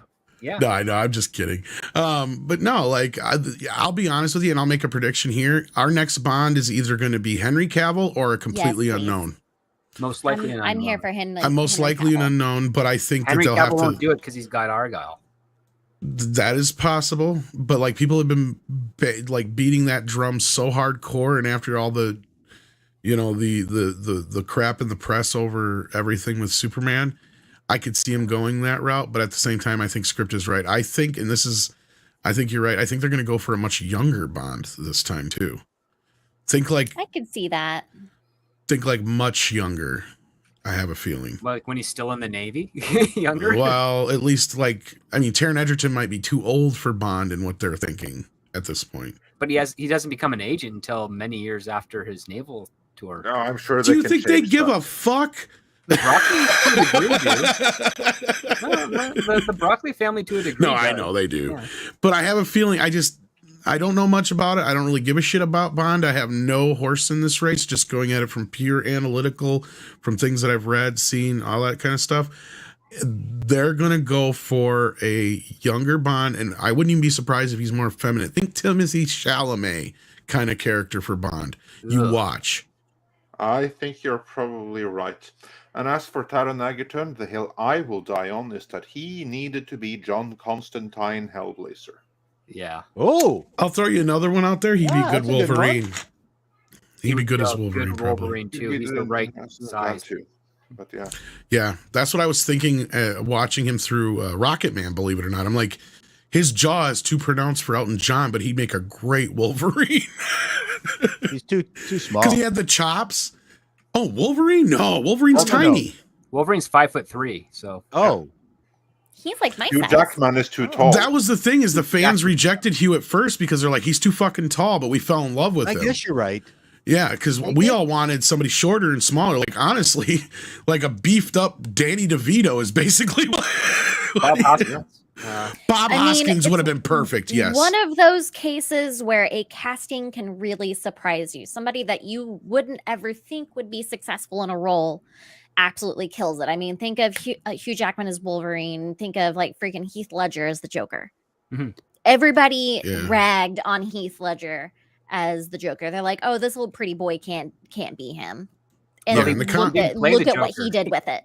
Oh no, he did something great, but he didn't play the Joker. He played this crazy made up terrorist who is fun to watch and awesome, but he wasn't the Joker. Yeah, in the comics, Wolverine's like a little brick. Like he's short and stout. He smells terrible. Like, yeah, you don't want to mess with him though. That's for sure. Yeah, he's short, hairy, and a bit disgusting, just like a real Wolverine. Yeah. Guys, I need to go back to work. No problem. Thank you for popping in for a little bit, Kara. Hopefully we get a chance to see you tonight. If not, hopefully soon. Yes, I'll be on Midnights. Not Midnights. Well, technically I will. I'll be on Toxic Femininity tonight. Yes, I will. All right. Awesome. Can't wait to check in with you then. Hurrah. Take care. Bye. Bye, guys. Bye, Kara. Hurrah. Yeah. I'm changing it to Kara. You want to try that again? Kara? No. You're getting there. You're getting there. All right. She'll use karate. I'm just giving it the Hungarian treatment where you emphasize the first syllable. Kara. No. Anyways. I've actually gotten to the point to where I don't really correct people if they say my name wrong anymore. No. I know how Paul deals with that with Chato and Chato. Yeah. I get called Kara every single day. I was just like, I'll answer to it. I don't care. What is it? Not Kara? It's Kara. No, it's Kara Lynn. Kara. Oh, okay. So kind of like potato. Yes. Right. Okay. But it's not, Andre, because I'll tell you, it's not. No. I'm no longer Kara's friend. I've lost him. I will keep you. Okay. It's okay. I shall make an effort from now on to try to do it right, since I always try to get the pronunciations right. But yeah. It is totally fine. Just think of Carolyn, right? Like the name Carolyn, like Kara Lynn. Like I always think of like care as in like CARE, then add a A. Like Kara. So that's it. Yeah, that's easy. Kara. It don't matter. Right. Kara. You guys have a great day. Caramel. Bye. There you go. Bye, guys. I'm getting hungry. Sorry. Take care. Yes, indeed. So let's get back. Yes. Let's see what else we got here. I know we had at least one or two more for D&D. This movie is an ad for one D&D. It says Kratos Disciple. What's one D&D? Is that one of the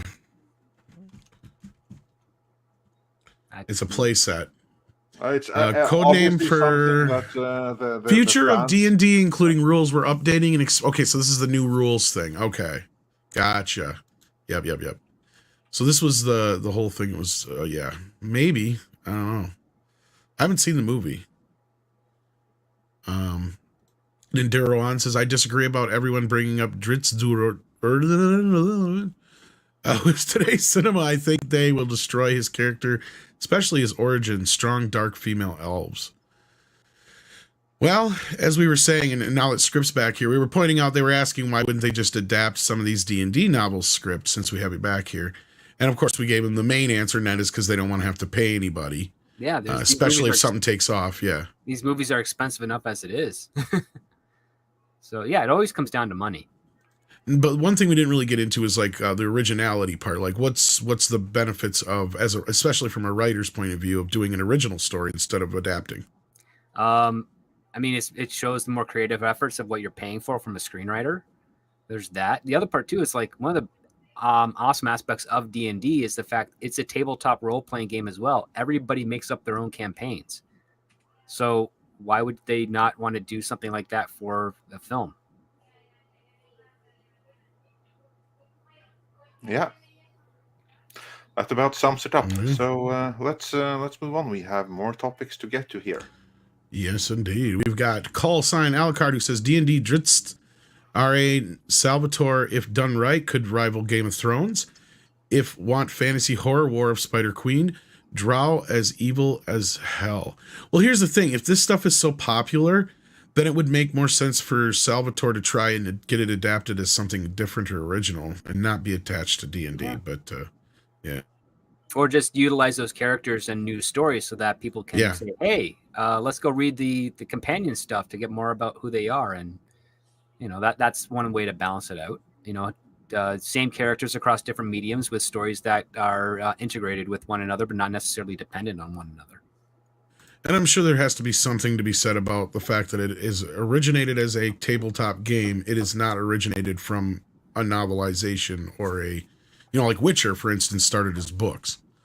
So it'd make more sense to go back to the original source material, to where this doesn't necessarily have a quote unquote source material to go by. You could use Salvatore's material as a source material, but then you're basically cornered into what we were just talking about earlier, and that is now you're at the mercy of Salvatore and all that kind of shit, basically. So the source material for D&D is the book, like the player guidebook. It is. I'm not trying, but see, that's not like a novel though, right? It's not. No. It's more like a Bible than anything, and it's not even that. So no, it is a Bible. It's a lot like how some show Bibles are done. True. With rules, characters, species, their breakdowns, how they relate to each other. It is a set of instructions that can be very. What I'm getting at is you don't have like a Captain Kirk type thing. You don't have like actual named. The main characters are the players, right? So you're looking at the adversaries, which you can draw from, and then you just invent new characters to combat them.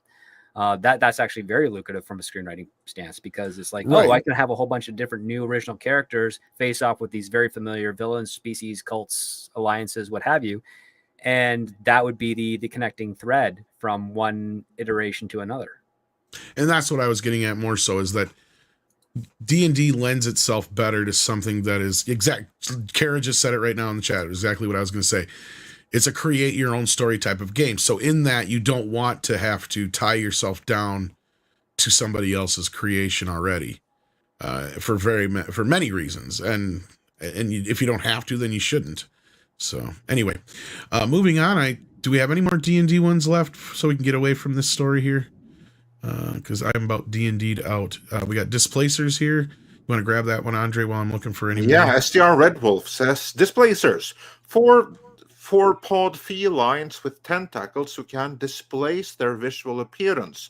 Where you see their body isn't where it actually is. Oh yeah, I remember those from the end there. So they are in the movie. I was very impressed with their ability to do that around corners. But yes, they are in the movie. And I think this is in reference to Blue Beetle. Yeah, Shadow Dancer the Red Mage says, Witchblade Comics from Michael Turner did nanotechnology better 25 years ago, since the living weapon was of supernatural origin. And Mecha J says for $5, the only issue I had with the Blue Beetle trailer is George Lopez' beard. Other than that, it looked pretty good. Just his beard? I had what it was attached to, but all right. I think it's a ponytail as well. Oh, God, yeah.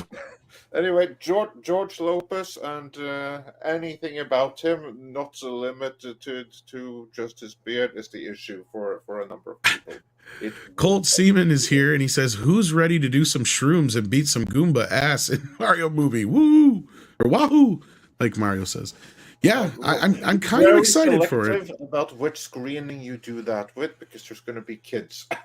Yeah, no shit. So you don't need to be freaking out on mushrooms in the raw. And Andre would know, because he's done plenty of mushrooms and killed us naked in the snow. So, no, I'm kidding.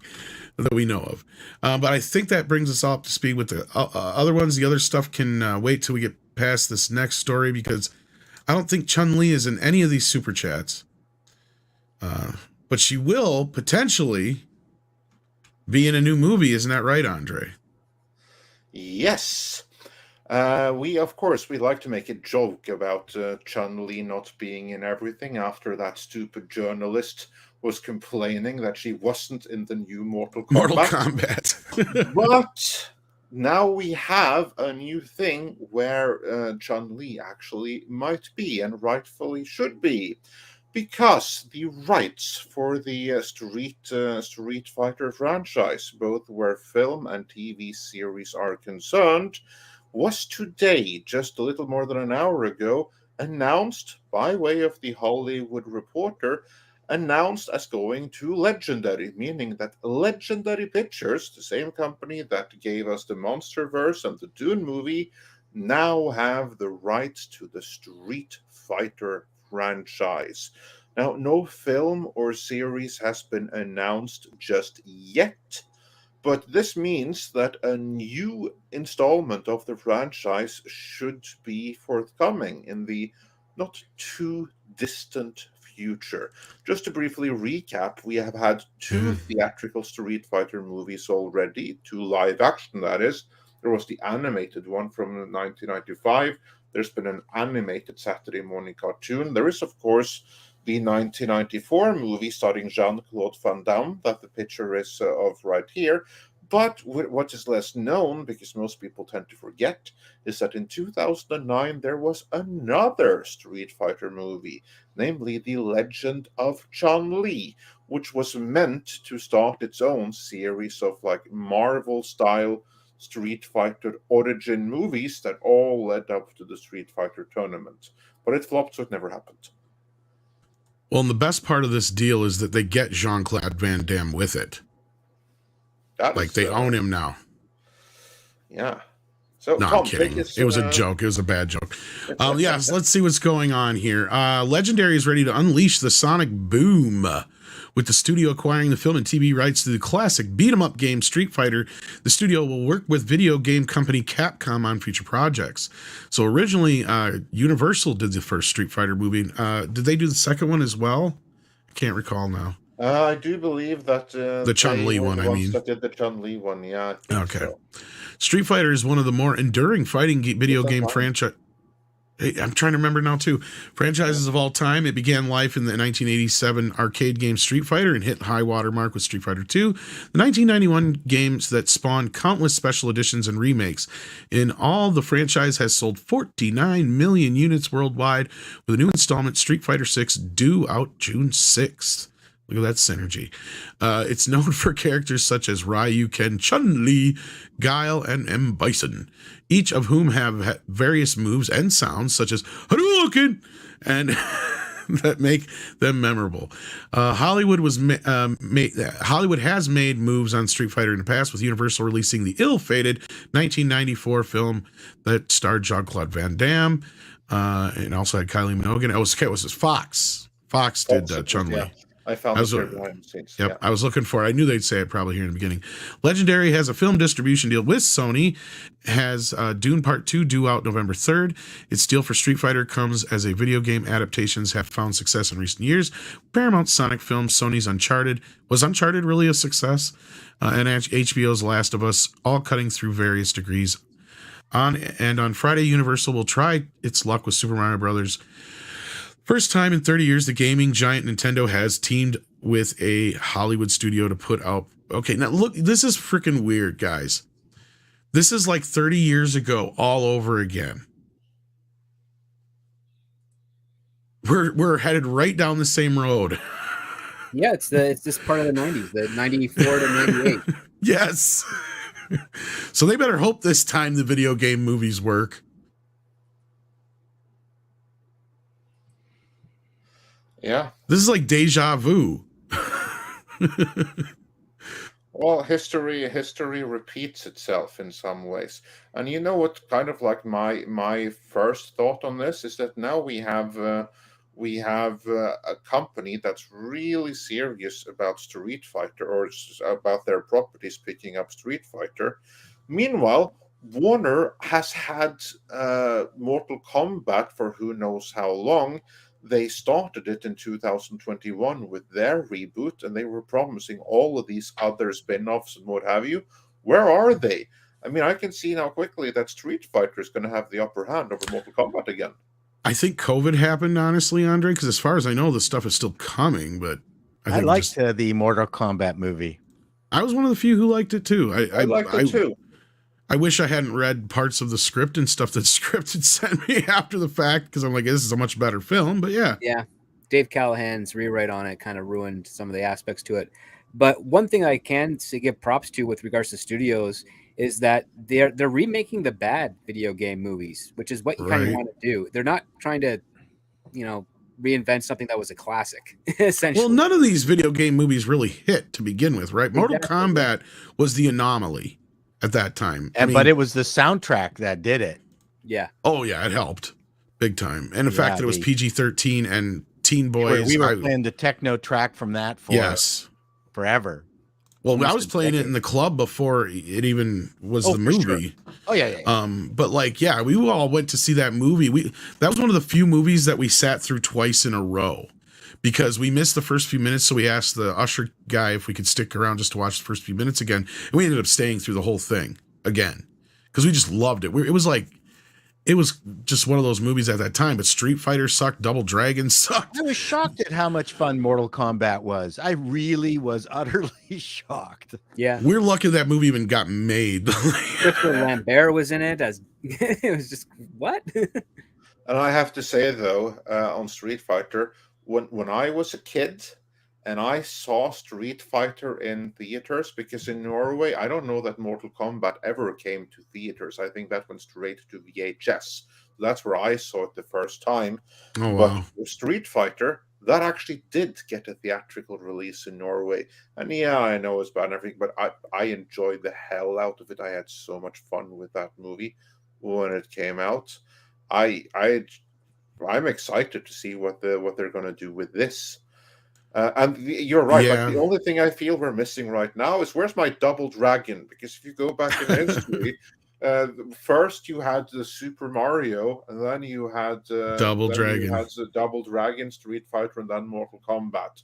All of those have been remade apart from Double Dragon. With my Double Dragon.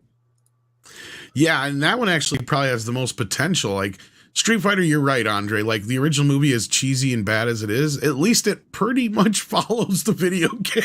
Like it doesn't really deviate too far from it. I mean, so speaking of like pronunciation of names, it couldn't pronounce Ryu. For it, but never mind. Oh no, but I mean, as far as adapting the characters and shit and stuff, they're all there. They're all present and accounted for. I mean, it took some pretty heavy liberties with some of them. Like I don't know Dhalsim being so nice and kind and everything. But yeah. Ming Na Wei hasn't aged in 30 years from that movie too, because she played Chun-Li. This is weird. Yeah, she looks exactly the same today as she did back then. Ming Na Wen of Agents of S.H.I.E.L.D. fame, and now actually more recently Mandalorian fame. If you that's right. She did play Chun-Li in the original. Yeah, she was Chun-Li. It was her and totally Jackie spaced Chan. that out. No, I think this has potential. I agree with you, Andre, though, that Double Dragon probably has much more potential because this is actually, look, Street Fighter compared to Mortal Kombat has the better storyline. This is just fight. Like, there's not much to this franchise. I don't think they've really built up the background of these characters all that much either since it initially came out. I have not played a game of them in a while, but again, I'm probably going to get schooled in the chat about there's all this lore that I'm missing. But as far as I'm concerned, there's Street Fighter 2 and all its varieties, and that's what I kind of hope that they will stick with. But someone who unfortunately cannot stick around anymore for today is Mr. Paul Chato. It's been great having you here today, as always. I look forward to seeing you on Wednesday. We got at least one super chat here about the Canucks. Says Tipping Barn says one more Canuck and you qualify for coffee at Timmy's. Is that true, guys? Tim Hortons? Yeah, but I wouldn't recommend their coffee. Not recent years, no. That's just funny. Is like they're the most famous like donut brand and probably coffee brand down here that we know of from Canada. But you guys don't have donots don't seem anymore. to like them that much. Cake. Really? What the fuck is that? It's not fried anymore. It is baked. It does not count as a donut. You are correct, sir. Cake. You are correct. They changed when Burger King bought them. So that's right. You were telling me that script. And maybe outside of their crullers, everything else is kind of meh. Yeah, they no longer. Yeah, years ago they stopped even making the donuts in house. They would just be shipped frozen, and they'd thaw them. Well, that's what they're doing now. Yeah, well, they've been doing that for over a decade. Yeah, that's How can they do that? Canada's known for two things: maple syrup and fucking donuts. I mean, we eat a lot. We as a country, we eat a lot of them. I know, like, I don't get it. What the hell? All right. Anyway, what can I say? You know, it's one of my first acid trips was in a Timmy. So that must have been a trip. That was something. All right. Well, they're for me. in the morning watching the cops come in for their donut. That kind of freaked me out. They're here for me. They're here for me. They know. They can see the walls bleeding too. Fuck. That chocolate sprinkle's very large. But thank you for being here, Paul. It's always fun to get to talk to you. Yep. I think that's all the super chats we had for you. So anything to plug before you head out?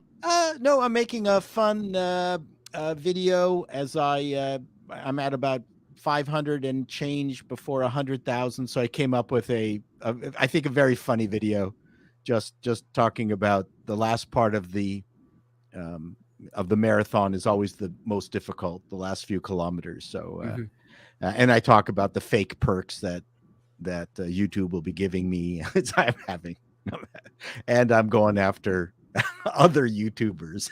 I'm going to be in big trouble, but so I'm having fun. What can I say? Thank you very much for having me on as always. Of course. I always appreciate the opportunity. Bye, everyone. Take care, sir.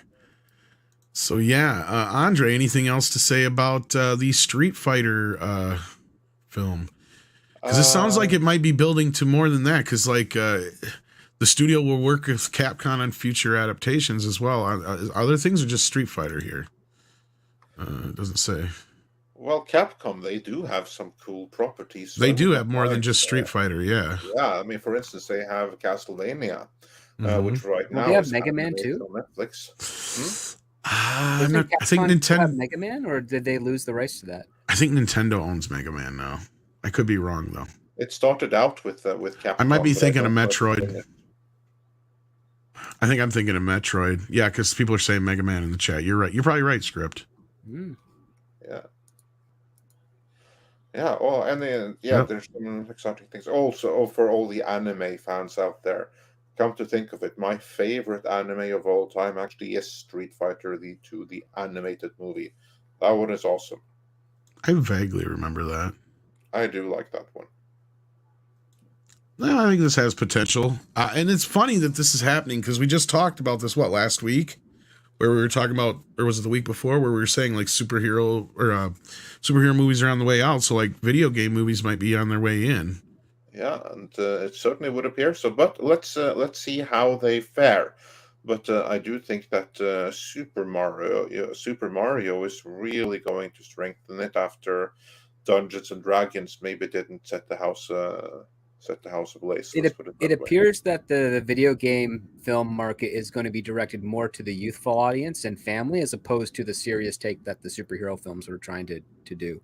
So who knows how that's going to affect with Street Fighter, trying to because it is far more tonally different set. But Sonic right now is kind of like the leading game franchise, and that is a very family friendly, 8 to 14 at best target audience demographic. Same with Super Mario plus the parents. Well, Mortal Kombat was R-rated, but I think you're right in this respect, Script, just because Street Fighter always was the more family friendly fighter game. I don't think so. It was pretty violent. Street Fighter compared to Mortal Kombat? Compared to Mortal Kombat, Mortal Kombat only had finishing moves that separated it from Street Fighter. It had blood. Street Fighter never had blood. I remember playing it with blood on PC all the time. You could make an argument that none of them were family friendly, but of the two, Street Fighter was definitely the least unfamily friendly. What do you mean by unfailing? Because I was going to say, because those characters look like cartoons and shit, and in comparison to Mortal Kombat, where that was like hardcore. Well, they took actors and stunt people and filmed them. Well, that was the thing in the U.S. We took one look at Street Fighter and we're like, yeah, fuck that. Mortal Kombat kicks its ass. Like, that's the way we looked at it. Yeah. And, as I was saying, you could argue that none of them were family friendly per se. But the point I was trying to make is that of the two, Mortal Kombat was decidedly less family friendly than was Street Fighter. Because yeah, as you pointed out, Tom, Street Fighter, that was caricatures and very little blood, other than in the final pictures where they had like bruises and nosebleed and stuff like that. Mortal Kombat was as close to photoreal as you could get at the time, pixelated as it was, with literally limbs being torn off. So yeah. No points for who was the more or less family friendly of the two. But let's see what super chats we have on that before we move on to another trailer that has dropped very recently, namely Marvel's Secret Invasion, which is exactly. The DC v Titan, while Tom is having a nap over his Marvel excitement, says for $2.20, Capcom has great IPs that they forgot exist. There are a ton of companies that have that, actually. Ton of them. I don't know if they so much forgot they exist, maybe in the video game side of things, but I bet you they're mining them now after the, like, trust me, if we were having that conversation 2 weeks ago, they were having that conversation in Hollywood months ago. This is definitely something they've been thinking about, because Script and I have said a ton of times here, the producers have been wanting to get away from superhero movies for years now. Yeah, because they don't like expensive. Exactly, and the risk factor is getting too high now. When you have so many of these movies bombing compared to actually, like, look, we can only point at one superhero movie hit in the last 2 years, really? Well, arguably, yeah, almost 3 actually, because again, Endgame would be the last one. The following Spider-Man films did not do well until they got No Way Home. Well, I would argue Far From Home, I think, did break $1 billion, I think, or close to it. Yeah, that was right after Endgame, right? And then then you had the Phase 4 official Phase 4 launch, and that was 5 movies and 7 television shows. That's basically what I'm saying. Is like Spider-Man No Way Home is the only arguable hit they've had. Some people may want to try and argue Batman. Bullshit. That did not make any fucking money. I don't care what anybody says. So anyway, let's get back into these supers. What did we have for any more for Street Fighter? We got one here who says, Wartooth says, there's a Street Fighter video game based on the movie using Mortal Kombat style green screen graphics. Yes, I remember that. That was it's a weird kind of being John Malkovich kind of thing, because Jean-Claude Van Damme played a major role in the original Mortal Kombat game, but then never was in it. And then he ended up being in the film of Street Fighter and wound up vicariously in the game for Street Fighter the movie game. Johnny Cage is from Mortal Kombat was meant to be Jean-Claude Van Damme. So yeah, there's a funny story there. And yeah, the game you're talking about, that would be Street Fighter 2 the movie the game. Is it Street Fighter 2 the movie the game? I thought it was just Street Fighter the movie the game, but it may have been. Yeah, sorry, it was just Street Fighter the movie the game, and it was out on all of the first generations of CD-ROMs and the CD-ROM generation, the first of them. So it was on your PlayStation 1, on your Sega Saturn, on wasn't what's the CDI or whatever? Wasn't that another one that it was big on? I think, or I don't know. Was it on the CDI? I'm trying to remember. It was one of those other ones, because somebody will know in the chat. Yeah, it was on the Saturn, and it was the Saturn and PlayStation and whatever else was out there. I think maybe it was on the Jaguar. Jaguar might be what I'm thinking of. So it was in one of the trailers for one of the video games on TV. It might have been the Jaguar. Jaguar version I'm sure was the worst, but none of them apparently were good. Didn't play nearly as well as the other games, which is disappointing. That's a video in the making for Midnight Edge Gaming whenever we get that off the ground. Yeah, absolutely. But we've got such a mixture of super chats now. I think we're just going to start from the top, if that's okay, Andre. We'll just go down the road. Let's do that. Rip Star Trek says, I'm being told Metalis is out of favor at Secret Hideout. He got them extended, but also humiliated them and exposed them as incompetent. He's under 7-year non-compete. Equals extended Kurtzman. They got extended before Picard season 3 even aired. So how does that has the I think he's talking about the one. I think what he's talking about, Script, is in one of our recent videos, we had heard from a couple sources that he is going to get extended to 2030. I think that's what he's referring to. Was it a couple or just the one source? It was a couple, but we have yet to, we can't confirm it. It's exactly. This 2030 thing, we are less certain about than that the secret hideout were extended. And even if they do, we may not hear about it for 2 years too. That's the thing. Exactly. So, which would just be another 5 years, I think, after his contract ends with this one. So, yeah. Mm-hmm.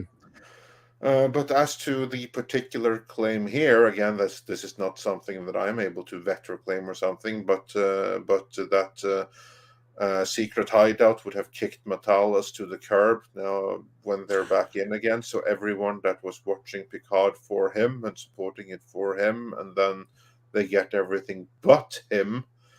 I hope that's not true. It would suck if that were the case, but I would not be tremendously surprised, because he's just a hired gun doing this one season, or 2 seasons actually.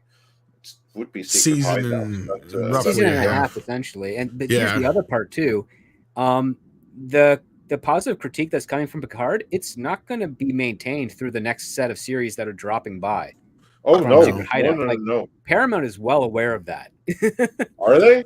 I am pretty sure they are, because there's enough track record to say, oh, all of these other things weren't doing so well. Hey, here's this new guy who came into Picard. It's being better critically received, even though the ratings are so great. But none of that team is working on any of the subsequent shows that have already been filmed and are being released over the next year. So there's no way that that's going to carry over to them, because there's none of the people that were responsible for making season 3 good are there. Yeah. That's basic arithmetic. I know it's basic arithmetic, but if there's one thing I learned about witnessing Hollywood studios, it's that sometimes basic arithmetic is hard for them. Well, it is hard, because usually you'd have someone within the production house, say at Secret Hideout, arguing that that's going to be counter to it, because you'll have the accountants in there, you'll have the executive producers at Paramount who are getting this information, are presenting it to Secret Hideout and other companies like them and saying, hey, this one show is doing good. We want more of that. And then Secret Hideout is just going to lie. It's like, well, we're going to have that because we got Strange New Worlds, we got Lower Decks, we got Prodigy, we got our Section 31 show we're going to do, we got Starfleet Academy, and they're just going to talk their way out of it. But as soon as Strange New World hits and it doesn't actually have any sort of positive return compared to Star Trek Picard or anything of that nature, basically they're going to go back to Secret Hideout and be like, what the hell's this? Like, you told us, and to our faces, that this was going to be just as well received as Picard, and it's not. You have some explaining to do, because they already got. I mean, Secret Hideout, it's already been on record a couple of times that they've been talked to about their productions and their expenses and their lack of reception because of they lost the Amazon and Netflix deals. And still they are still there, and they keep getting more chances to screw up.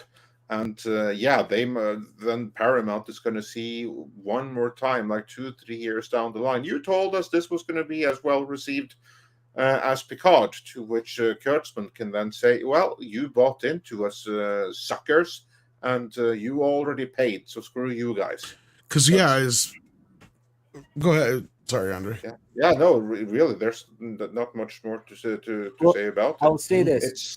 It's only a matter of time until some of the producers that are working with Taylor Sheridan's shows is asked to come over to figure out what's wrong with Secret Hideout. And I say that as no joke. That's literally. No, I believe you, but that should have happened years ago already. That should have happened after Discovery season 1, because now we are on year 5, year 6, something like that, with at least minimum best case scenario 2 more years in sight, and assuming that what we have heard about Starfleet Academy and Section 31 is true, then you could add 3 more years to that, 2-3 seasons of each. Possibly, well, we'll see. Well, we'll kind of have a gauge on who we can trust and who we can't trust the next couple of days here, Andre, because we've had a couple of people tell us that we're going to get an announcement for Section 31 on Star Trek Day, First Contact Day. Yeah. So if that happens, then we know they're reliable sources on this stuff. Otherwise, a lot of this shit is still up in the air. I mean, going back to this whole original deal, like what Script was bringing up with the Amazon Netflix deal, I think there's something to that, because one piece of the puzzle we could never seem to figure out from our previous reporting, and something that I've been trying to figure out for the longest time, is where Brian Fuller left and where Kurtzman came in. And when we got that answer, we got more questions than we got answers, because from what we heard from Brian Fuller's own words was that he didn't come and get Kurtzman came in way after him. It was Harberts and Berg or whatever their names were that were running the show until Kurtzman came in. I'm starting to wonder if Kurtzman didn't bring the Netflix deal with him. I'm starting to think that that's maybe what got him the job, mainly because, outside of being a JJ friend, is that the reason that Brian said that him and Moonves butted heads and he left, was, other than being busy with other shows, was the budget. But yet Kurtzman comes in and the budget doubles or quadruples. Mm-hmm.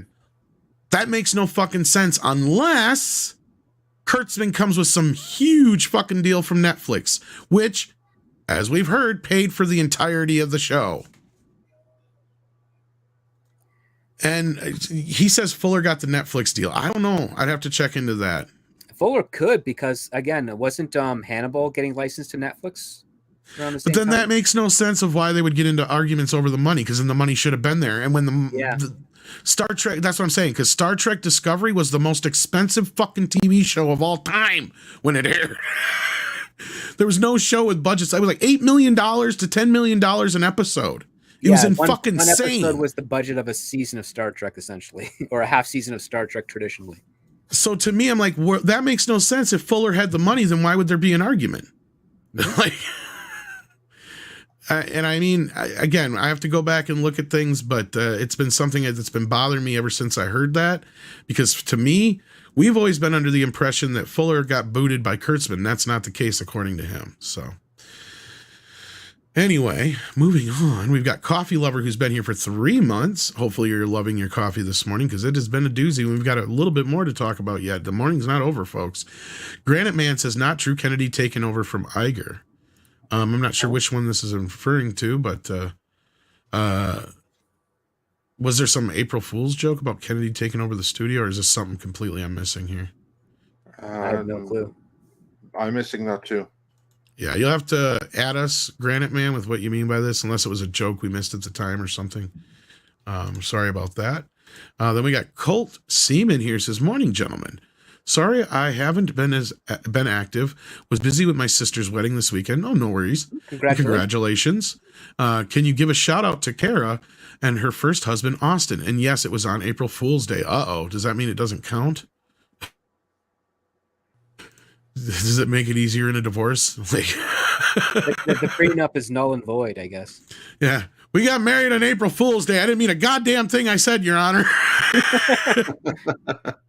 But yeah, hey, Kara. I'm kidding, of course. But yes, that's interesting. I don't know if I could get married on April Fool's Day of all days. That just seems like a bad omen. But hopefully for them, good luck. And hopefully they have a very long romance and many kids and all that kind of stuff. And congratulations, Colt. It's probably a day they just wouldn't forget. Yeah, that's easy. That's true, too. Like, my parents got married on my dad's birthday. I'm like, why?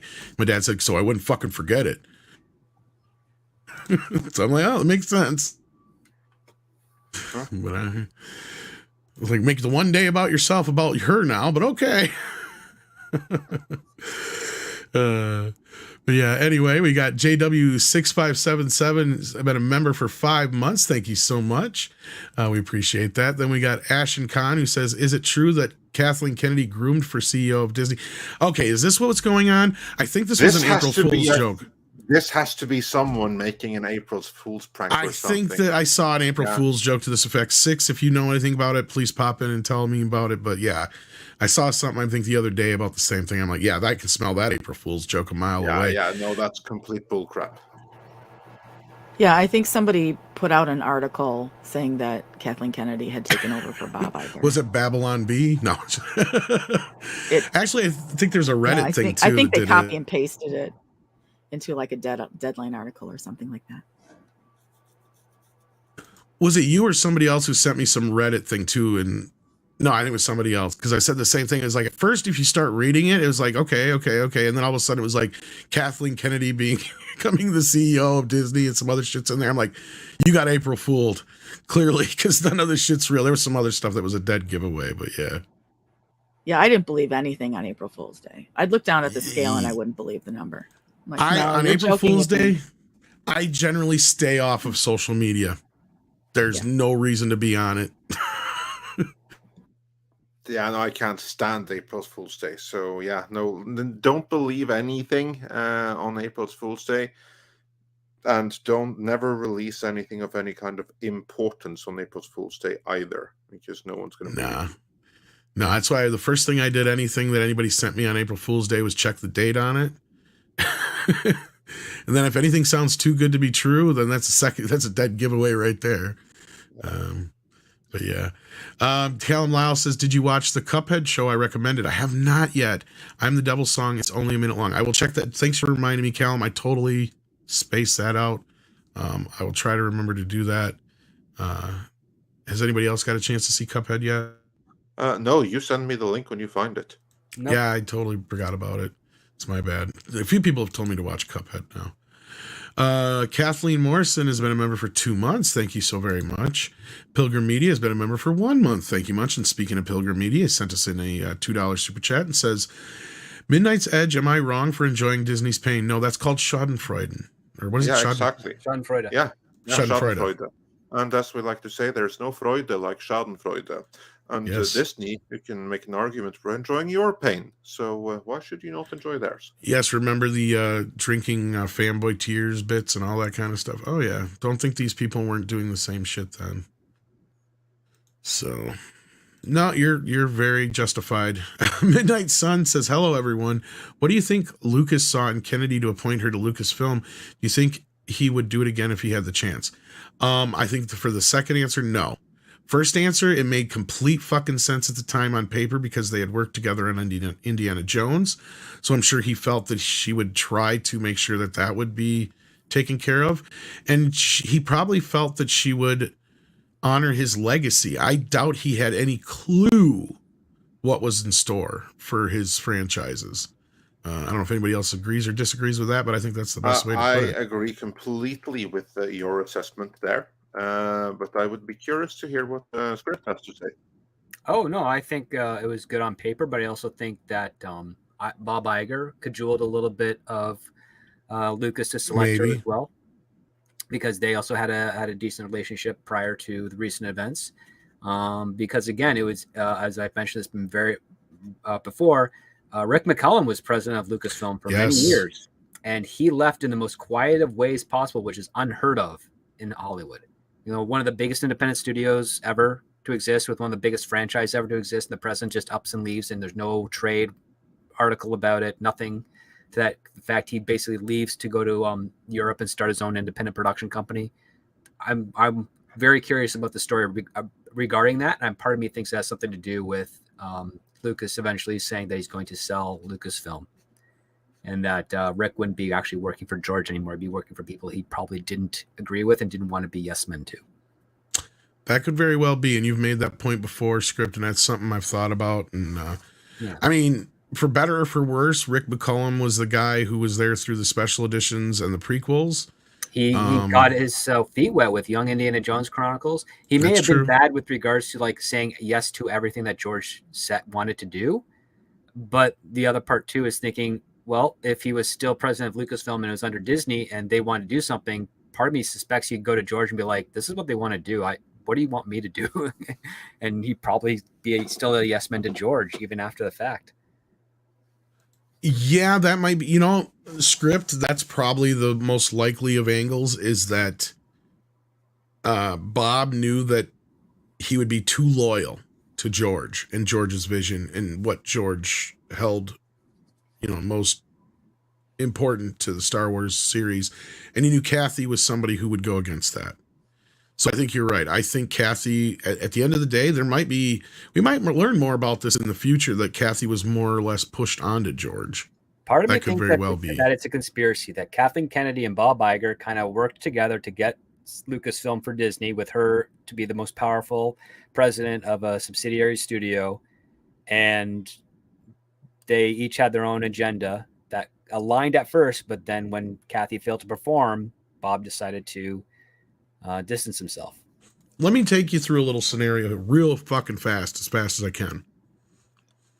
You got to imagine it bothered her that Amy Pascal was the head of Sony before she was ever the head of anything. So I imagine you're right. What better way to kind of, basically... Submit yourself, because Amy Pascal started a few years after Kathleen Kennedy. And Kathleen Kennedy was under Amblin and all of them. So, yeah, what better way to say, I'm the queen bee than getting Lucasfilm and being able to facilitate its sale to Disney. Yep. I think there's something to that. I don't know if it's necessarily Amy specifically, but just the fact that she wasn't the first female head of a studio. Mm-hmm. Major studio, anyway. But anyhow, moving on, we have Colt Seaman, who sends in another member chat. Oh, we got this one already, but thank you again. Woohoo! We got Stian Modstad, who sends in a super sticker. Let me see what it is. It is... Got to scroll back, sorry. It is a thumbs up. Please hit that thumbs up if you haven't already. We appreciate that. Then we got DCB Titan here, who says, female barbarian, I think your only choices are Michelle Rodriguez or Gina Carano. As for the movie, going to see it Wednesday then Mario afterwards. Cool. He's talking about D&D, yeah. It sounds like a good double feature. Yeah, sounds like a plan. I hope you'll enjoy. Sorry, I was chewing on something there. John Thomas says, I'm catching up listening at 1.5 speed. Don't care if people involved say things about emasculating men. I'm not going to see your movie. There you go. Yeah, that's fair. It's not my movie. Yeah. And then we got DCB Titan, who says, F Gandalf with, what about Elminster or Kelvin Blackstaff? What about them? Who are they? Are they someone in Dungeons and Dragons? Dungeons and Dragons, maybe some other fantasy book. They're not familiar names to myself, so I apologize. Yeah. I can't shed any light on that. Yeah, no, they are unknown to me. But hey, hopefully they'll get their due on the big screen one of these days as well, or small screen, or whatever the case may be. I don't know much of Elminster, but I'm a big fan of Elmer Fudd. No. Oh, all right. Moving on. Sorry about that. Rico Zorro has been a member for 15 months. Thank you so much. Moving on. I think we just lost Andre. Oh, no. Callum Lyle says, Superman sees a woman hanging from a building. Why don't you save me? She asks. I don't want to be me too. And he flies away. There's that nowadays. Well, we got a scene like that in Hancock. Remember? Yeah, people forget that movie. He's arresting the female officer. He's like, do I have permission to touch you? She's like, yes, damn it. Just pick me up and get out of here. It's because he's been sued. Yeah. John Thomas says, sorry, Tom, but Pine is not a young Kirk. I submit Star Trek 9 is an abomination. Everyone that supported the follow-up Jar Jar films is what gave us Kurtzman Trek. Look, the film aside, take the film out of the equation, that cast is superb. Oh, yeah. I cannot deny that. Because I went into this movie, John, kicking and screaming. I did not want to see it for all the reasons that my girlfriend at the time did. And I'm like, there's no way you're going to convince me anybody but William Shatner's Kirk. You're never going to convince me anybody but Leonard Nimoy as Spock. You're never going to convince me anybody but, DeForest Kelley as Bones. You just cannot do it. 30 minutes into the movie, I liked the cast. I was like, oh my God. These guys are kind of capturing the essence. And the moment that sold me was when Bones came in, man. What's his face? The guy I always forget his damn name. Carl Urban. When he came in, and even though it's not exactly what we know of Bones, he's like, I have a fear of dying and things that fly. It's like, oh my God. You could never find anybody in a million years that looks, sounds, acts like Bones, but they managed to. And there was moments where Pine would just he would have moments where just in the right light, with the right voice, it's like, oh my gosh, he looks and sounds a lot like young Kirk. I see why they cast him. Now, again, that has nothing to do with the script, the movie, all that other shit that goes along with it. Saying that, I understand why Tarantino said, I want to make a Star Trek movie with that cast, just not in that, Kelvin timeline. Yeah. That makes total sense to me because I'm like, yeah, this cast captured the essence of that original cast. Granted, the worst ones are probably Zoe Saldana being miscast as Uhura, and, you could give or take what's his face as Scotty. Simon Pegg? Simon Pegg, yeah. Like, I mean, he's okay, but he's a little bit too Simon Peggy in the movie. But otherwise, I thought the cast was great. So, I don't know. Andre, you still there? Are you back with us? Are you gone? You dead? No, I've been here the whole time. It's just like my connection. I know you're dead inside. Your internet connection's like... My connection is as dead as I'm inside. You can put it that way. Any comments on the Chris Pine cast? I think he was all right, but he was not written as Kirk, that's for sure. Yeah. Andre? Brilliant casting. The problem was the writing, as you say, script. There was nothing wrong with the casting. And I think that Chris Pine was actually really, really good. I wish that they just would have made him look more like Shatner with the haircut and everything. Yeah. They went further with that in the third movie. And I do like Beyond very much for that reason, because then they became more like the... Certainly Pine became more like a young Shatner. So with better writers, remove Kurtzman from the equation and getting someone like Terry Matalas to write those movies, that could have been something truly special. Or Quentin Tarantino. Or Tarantino. Again, yeah, John, I can't argue about the films themselves, though. Action Com says, have you seen this recently found lost Steven Spielberg film, Los Angeles 2017, on the Museum of the Classic Chicago Television YouTube channel? I saw it. I didn't get to actually watch it yet. Oh, yeah. It's Mark Zickery. It's my list of things to watch. Yeah, sorry. Go ahead, Script. Mark Zickery, the sci-fi guy, has that on his channel as well. He dropped that the other day. Yeah, so no, I just learned about it, but I haven't got a chance to check it out yet. And then we've got 10,000 bots here who sends in $4.99. Didn't say anything, just send in $4.99. Thank you so much. Rambam 3000 sends in £5 and says D&D does have source material. It's called an appendix, and the original one was included in the first Dungeon Master's Guide. Yeah, and we did kind of broach that. Like Script said, they basically just use that as like a Bible, but the difference between that and a show Bible is they don't have specific hero characters necessarily and main villains and stuff. They're preordained, I guess, for the lack of a better term to put it. Well, they can have, like, I think D&D has some sort of mythical villain creatures. It's just they don't have the main characters. That's what I mean, yeah.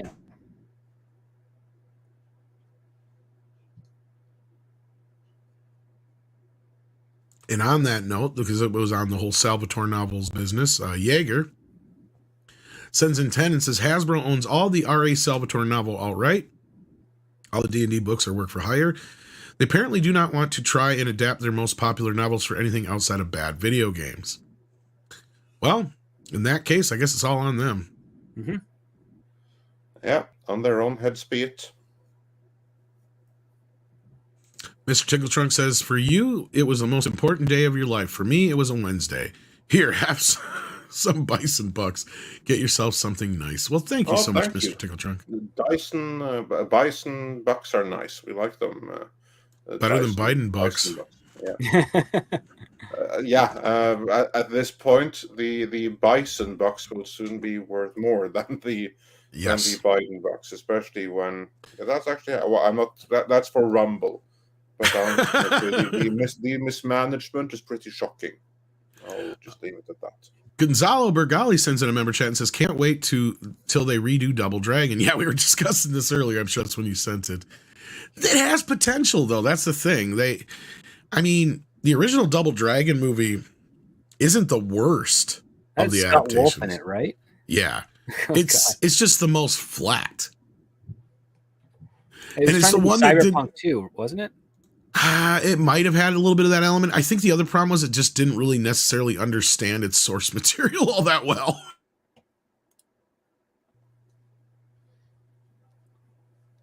And I'm wondering where the hell Bimmy was the whole movie. That's a deep cut joke for video gamers there.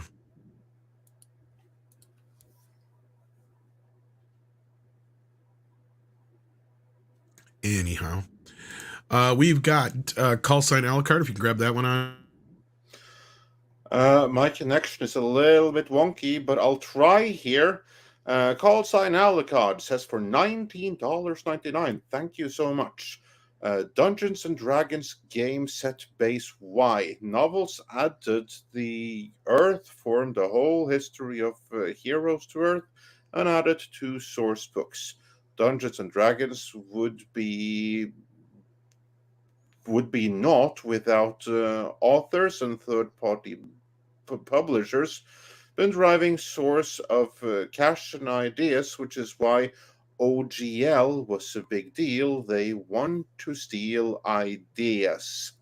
And yeah, we have heard this earlier about like this changes in community guidelines with how they basically own everything. And if all of the ideas come from the creators, then yeah, I don't know, or I certainly understand why people would be pissed off, and it's disappointing that they couldn't come up with any of this stuff on their own, that they had to basically lift ideas off of fans, because I would have thought that any franchise worth its merit under a decent administration should be able to sort out its own mythology, story, and characters. But I guess that's too much to ask from Dungeons and Dragons, isn't it, Script? Apparently so. It looks that way. Yeah, and I still don't know too much much about that, unfortunately. So just gonna have to move on from there. Let's see where we were. That 70s rock fan says for $5 Canadian dollars, this is not an April's Fool's. Tom is very sexy. Yeah, you hear that, Tom? That 70s rock fan thinks you're sexy. And I'm sexy and I know it. Exactly. Thank you very much, Brian. And then we got Tommy Reviews, who says Capcom owns Mega Man, Konami owns Castlevania, which Netflix did an anime, which is very good. Well, I did not know that, but now we know.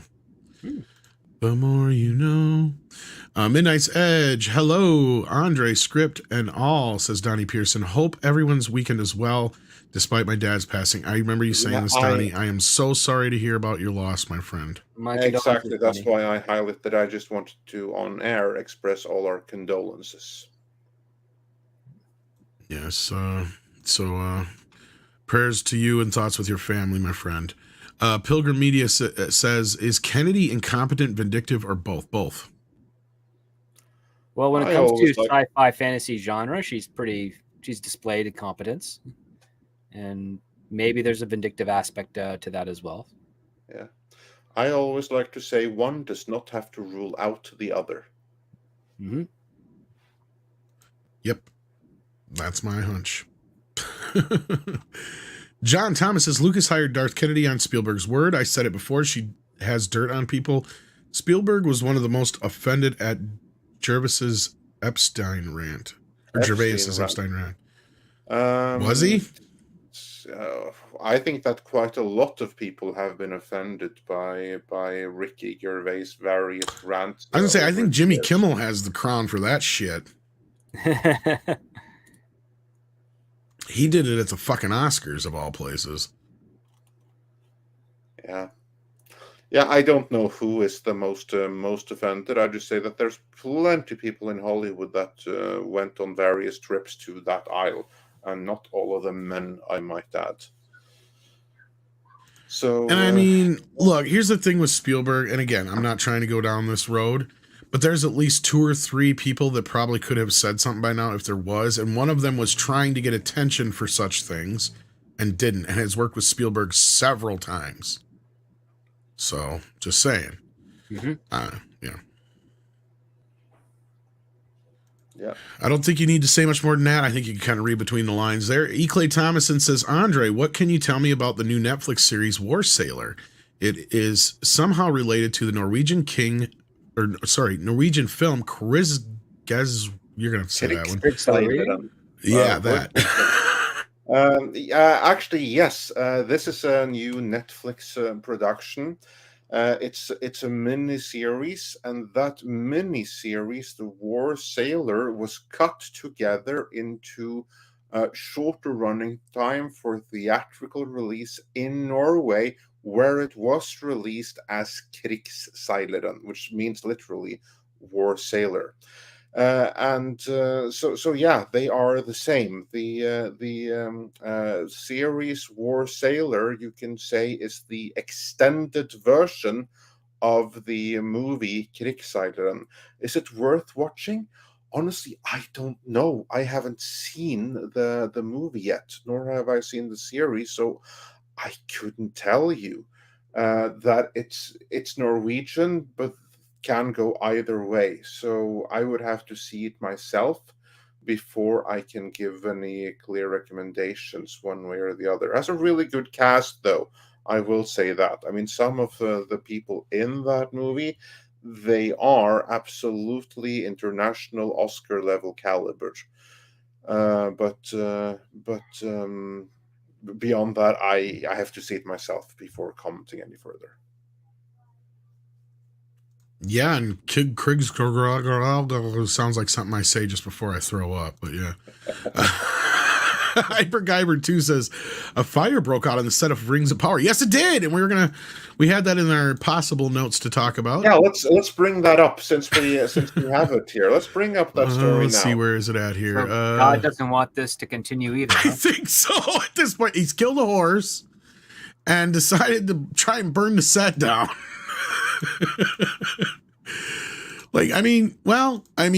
Worse things have happened on other movie sets. Don't get me wrong, but their show sets. And many of those movies shut down. Well, a lot of them have, but then again, you have, for every one of those, you have an exorcist or a poltergeist, but still. Yeah. So yeah, Tom, take us to the story. What happened on the set of the Rings of Power Season 2? Did Six share a better version of this? Yes, she did. So I'm going to grab that one instead. Let's see here.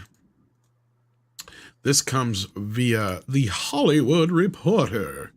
Fire at UK!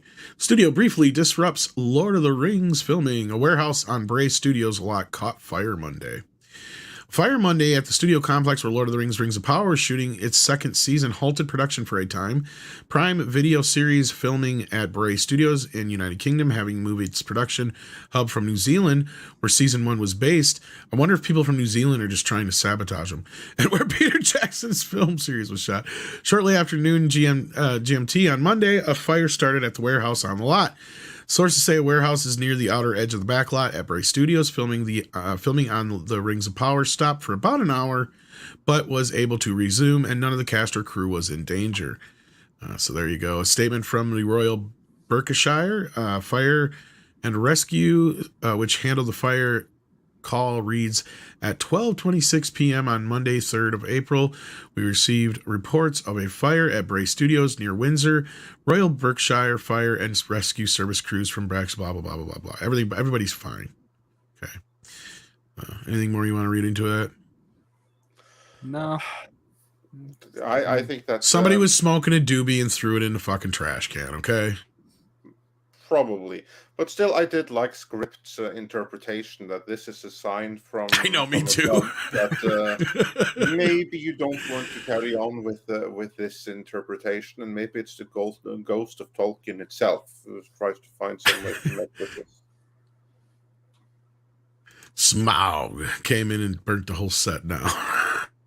Yeah, well, we'll just have to keep an eye to see if any more accidents like this come to fruition, and therefore establish a pattern that maybe the fates don't want this to continue.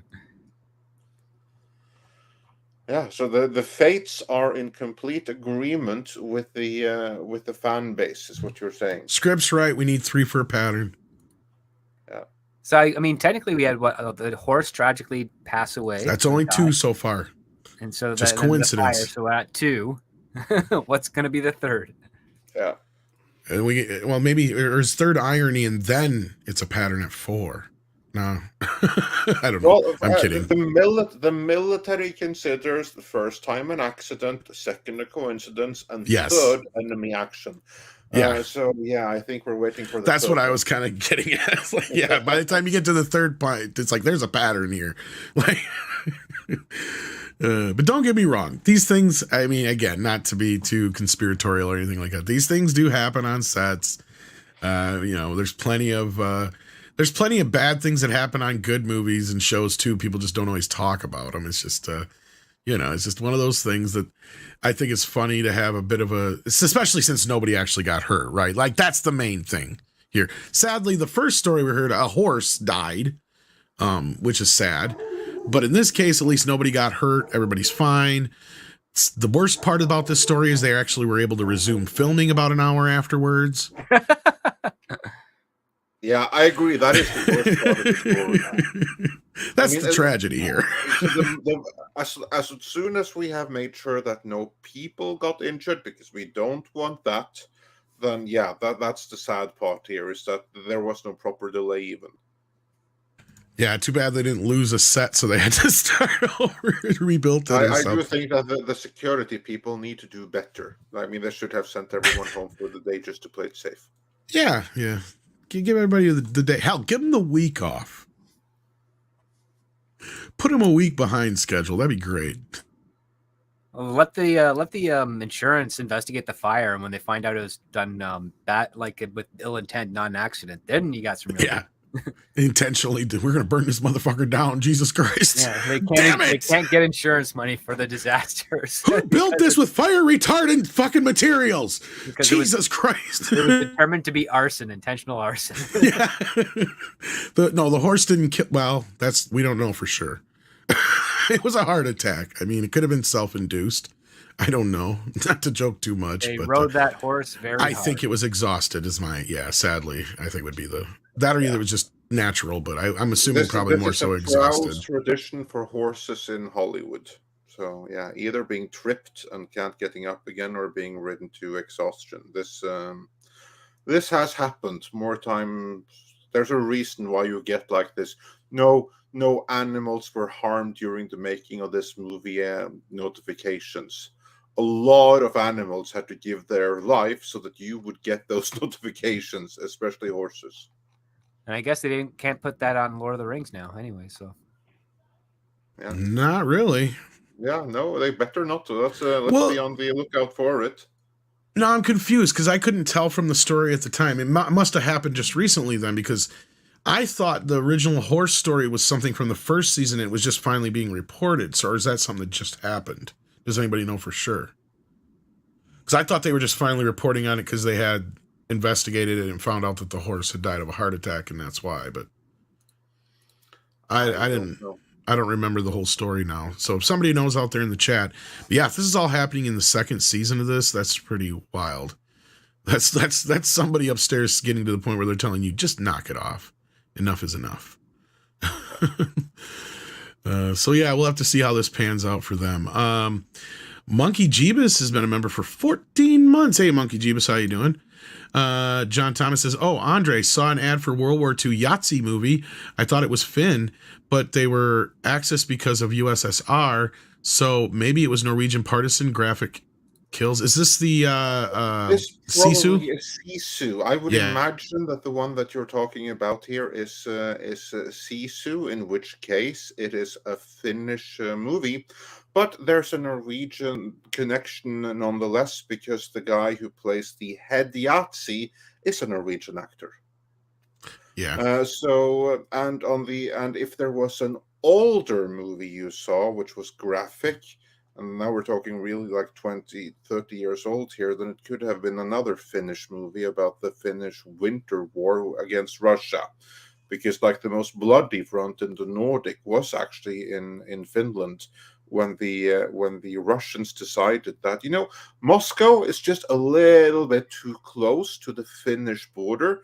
We would really like some more some more like living space for Russia, or some more space between Moscow and the border. So we're just going to go and take some of that Finnish land, which they did, but they really had to work for it. Those Finns, they really fought back at that. Yeah. There you go. Mr. Tickletrunk says Ted Lasso is a gem, optimistic, modern show in its third and last season, sorry. Grab Apple TV Plus for the month and watch it, as well as Severance, Tetris, and See. Yeah, actually, I got 3 months free, and that's one of the shows that's on my possible to watch lists. Oh, Ted Lasso is great. Yeah, and it may determine one of the things of whether or not I keep the damn thing or not, because that's Ted all I need is Lasso? another bill. Ted Lasso has this little subplot going in the third season where it's basically Jason Sudeikis' middle finger to his ex-wife. Jeez. Oh, Lord. But yeah, no, there's a few things on Apple I'm planning on checking out within the next few months. But Tetris, my God, I mean, I cannot praise that movie enough. I hope Andre gets a chance to see it soon. Yeah, I'll check it out as soon as I can. I've been bugging him the last few days. I'm like, did you watch Tetris yet? Well, I did watch 65. Give me some credit. Well, how did you feel about that? I loved it. I thought it was awesome. Is it on video really on demand? intense. Or did you see it in theaters? No, I saw it in theaters. It opened here this weekend. Oh, okay. The only thing I did not like about 65 was the design of the dinosaurs, which was way out of date. I mean, they got the size of the velociraptors right, but according to everything we know, dinosaurs had lips, and not just like their mouth ends and teeth come out. It may look more horrifying, but teeth kind of need some level of moisture. So they were more like the mutated dinosaurs from King Kong, the Peter Jackson Kong, is what you're saying. Yes, a lot like those, only really skinny, because they also looked like that you just have the skeleton and then you put skin around the skeleton. I mean, those things, they were starved. Whereas what we know of many dinosaurs, they were actually pretty chunky, like especially the Tyrannosaurus. I mean, that bastard was fat. You can swing a few pounds. Just so he could swing some nunchucks. Mr. Tuck, he may have flew like one too. Mr. Tickle Trunk says Rings of Power is now more haunted than Macbeth. Spit. Maybe. This is getting up there with Exorcist Poltergeist levels. The joke here is that the Scottish play is something that British actors apparently considers cursed. So they can't even say the name without like spitting off their shoulder or something. I don't know the details. Blackadder told me that. Yeah. Wartooth88 says the HBO show Luck was canceled because they kept running over horses with camera car. What? Jesus Christ. I mean, I can get that happening once, but several times. Right? I mean, talking about like misleading title. No shit. Yeah. Not to laugh, but god dang. Like, you know, that in the day and age of CGI and the crappy special effects that we get, one thing that bothers me more than anything in movies is when I hear that an animal or a person has been hurt or killed. Because to me, it seems like why is that even a thing? Possible, yeah. Like, how are we even put into these positions? Like, the one that made me really upset the most was the Deadpool 2 one. I'm like, that is the most insane fucking thing in the world. Why was she not wearing a helmet? You can CG. In fact, fuck CGI. It was, what's her face? The, speaking of Luck, the one character, Domino. She had a big afro. So all you had to do on the helmet is just put curls on the outside of it. You wouldn't even have had to probably CGI anything. That woman lost her life for no fucking reason whatsoever. And it was a horrible tragedy, especially when these animals, same thing. It's like, what the fuck, guys? We are way past this shit. What is this, 1952? I mean, give me a fucking break. I'm sorry for the rant, but it is the most senseless things I've ever heard in my life when I hear about these accidents and shit like this. Cause it's like, there's so many ways that they waste CGI when things like this is like, this is where you should be using CGI. Sorry. Cool. Sorry for the rant, not sorry for what I said. That's all. And with that, as Andre says, we have one more left. Insert Billy Madison's 69 joke here, says to Neil. 69. Yeah. Back when Adam Sandler was actually funny. So, was there another story you wanted to hit, Andre, or is that it? I know there was a few things we had, but you're having some technical difficulties on your end. There was this Bob Iger business. Did you want to get on that? Oh, he must have stepped away. So let's grab this super quick. Bob Iger pushes back on DeSantis Disney retaliation in Florida. Not just an anti-business, but sounds anti-Florida. He also addresses the company's so-called woke agenda. So have you seen this yet, Andre, or had a chance to look at it? I have not had time to study that in detail just yet. Oh, this looks long. Yeah, This looks it very does look long. But I'll see if I can have someone who may know something about that. Meanwhile, the final thing that we teased in today's title that we kind of have to cover for that reason What is was that? Marvel's Secret Invasion. Do we fucking have to? Well, I put it in title. It's not so secret. That's That's this is like section 31 at this point. Kind of, yeah. And this is one of the things that has been like pushed back the least from Marvel. And there's obviously some budget here. It has Samuel L. Jackson in it. And this is something that was reported by Bounding Into Comics. He is being given the Jake Skywalker of The Last Jedi fame treatment in it, which we kind of like see from the trailer. He looks like a homeless beggar now, and he's kind of given up on everything, and he has to be brought back to something. And then eventually he decides that this is something I have to solve on my own. And that's really all we get from the trailer. We all hear how excited Tom is for this. So let's begin with script. You've seen the trailer. You know a little bit about what this is about. I mean, this is the story that's been kind of like set up with these Skrulls ever since Captain Marvel. Another reason why I don't like that movie. We've also seen in a couple of post-credit scenes Nick Fury being away off planet in a spaceship to who knows where, why the Skrull dude Thalos or whatever, Ben Mendelsohn, is his replica on Earth. And here finally now comes the payoff. Straight to Disney Plus. Do you think this can turn Marvel's fortunes around, script?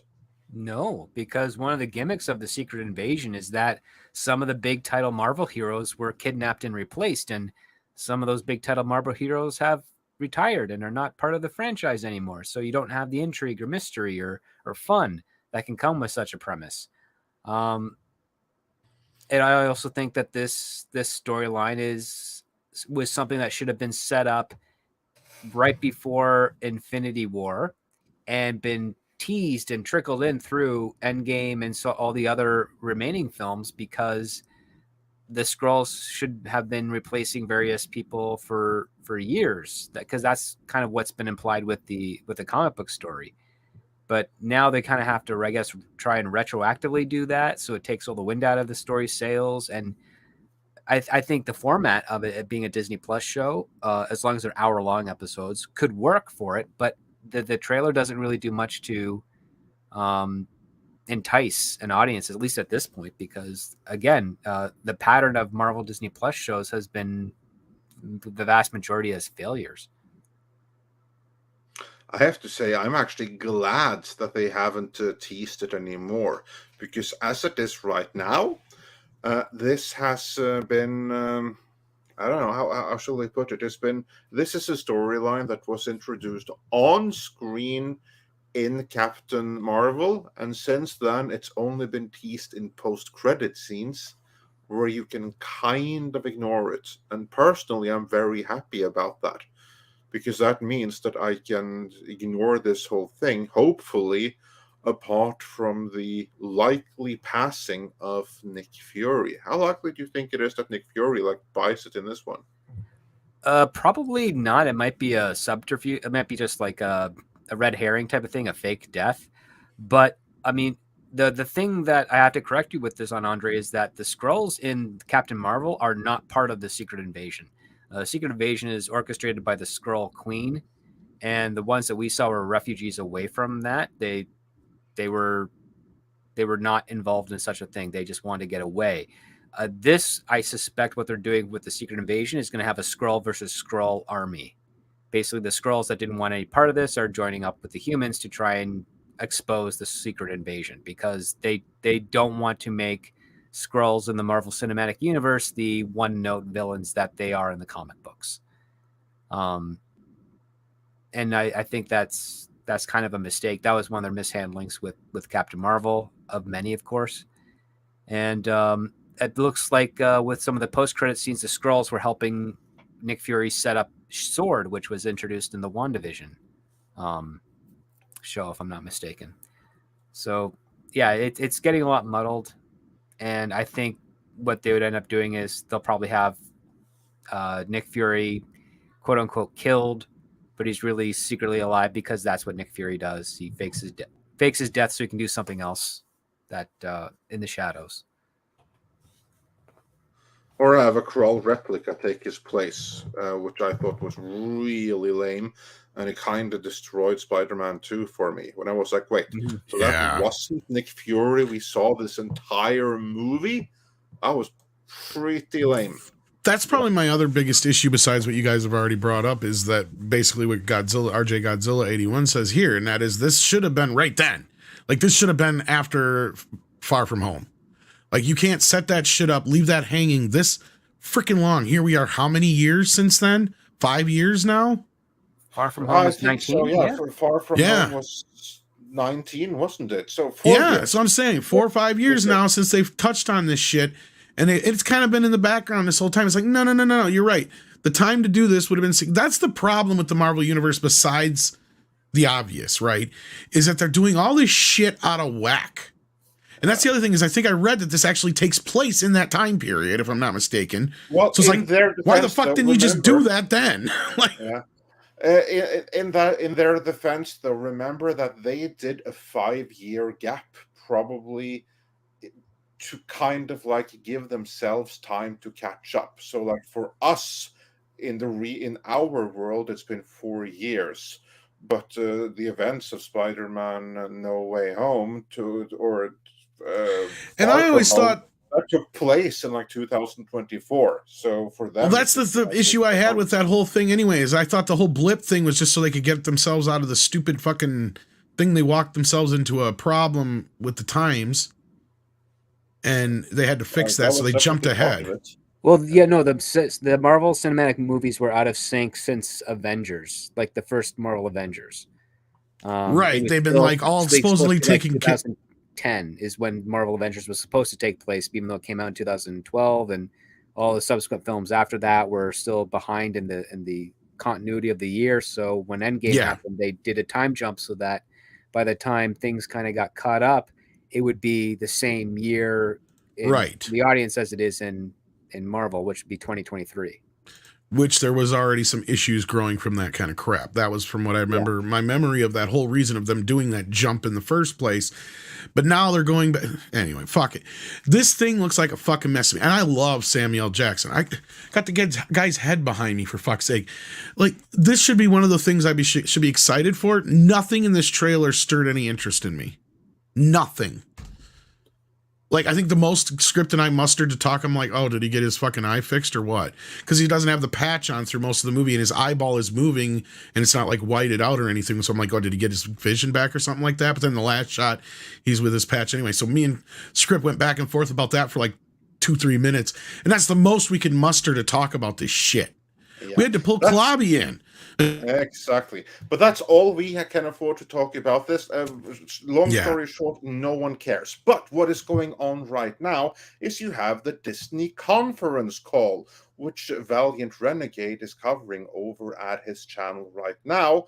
And I was able to snag one of the panelists away. We're not going to keep him for long, but for the next few minutes here, Mikey, what's going on with Disney? I trump everybody when it comes to Mikey. Pretty much. As soon as I saw the Twitter message come up, I'm like, gotta go. Boom, I'm back at Midnight's Edge. Tom needs you. That's all you got to say. Yep, I'm like, gotta go. Andre and Tom need me. Gotta go. One of my kids needs me. I got to run. Guys, give us the highlight, and guys, we will for the allow 1,000 you of you that are in chat. I've been on YouTube now for 3.5, 4 years on various people's shows. This is an absolutely. This is one of those massive impact moments. I mean, what I just experienced. So we went live at 1 o'clock, heard the whole call. I downloaded the transcript. It is what we just saw today will be reported and shall be remembered in the culture wars and Disney history specifically. Why? Well, let me just tell you this. The investor conference call started off really interesting. It was very positive. There was a pre-produced video. Iger was on set in Florida. Clearly, this is when he went back there, when he made that special trip. They had the video footage. It was very heavy focusing on the parks, very heavy focusing on Disney attraction going experiences. Some mention of the Guardians of the Galaxy movie coming up. And it started out very positively.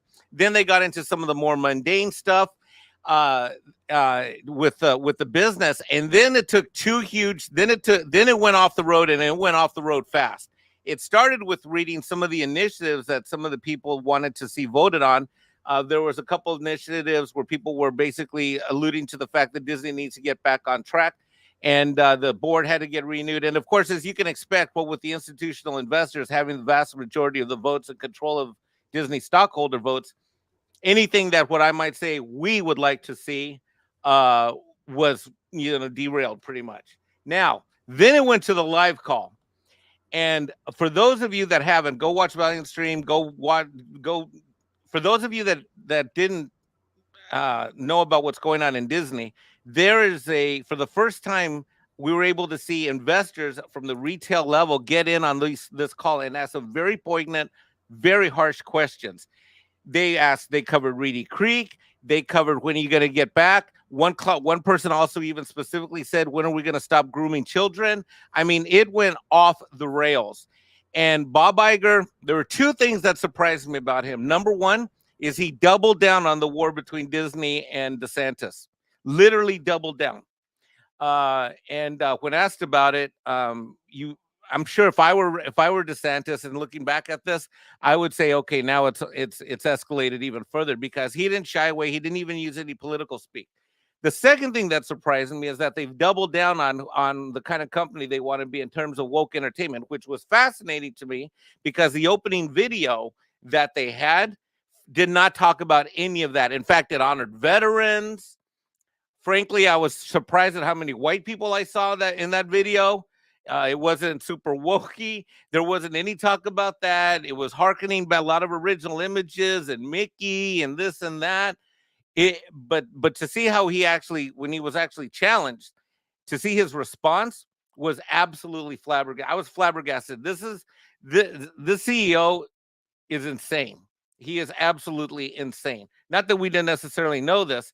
The stock price didn't jump. It's still hovering at about where it was at, more or less, at least at the time of this show appearance that I'm talking now.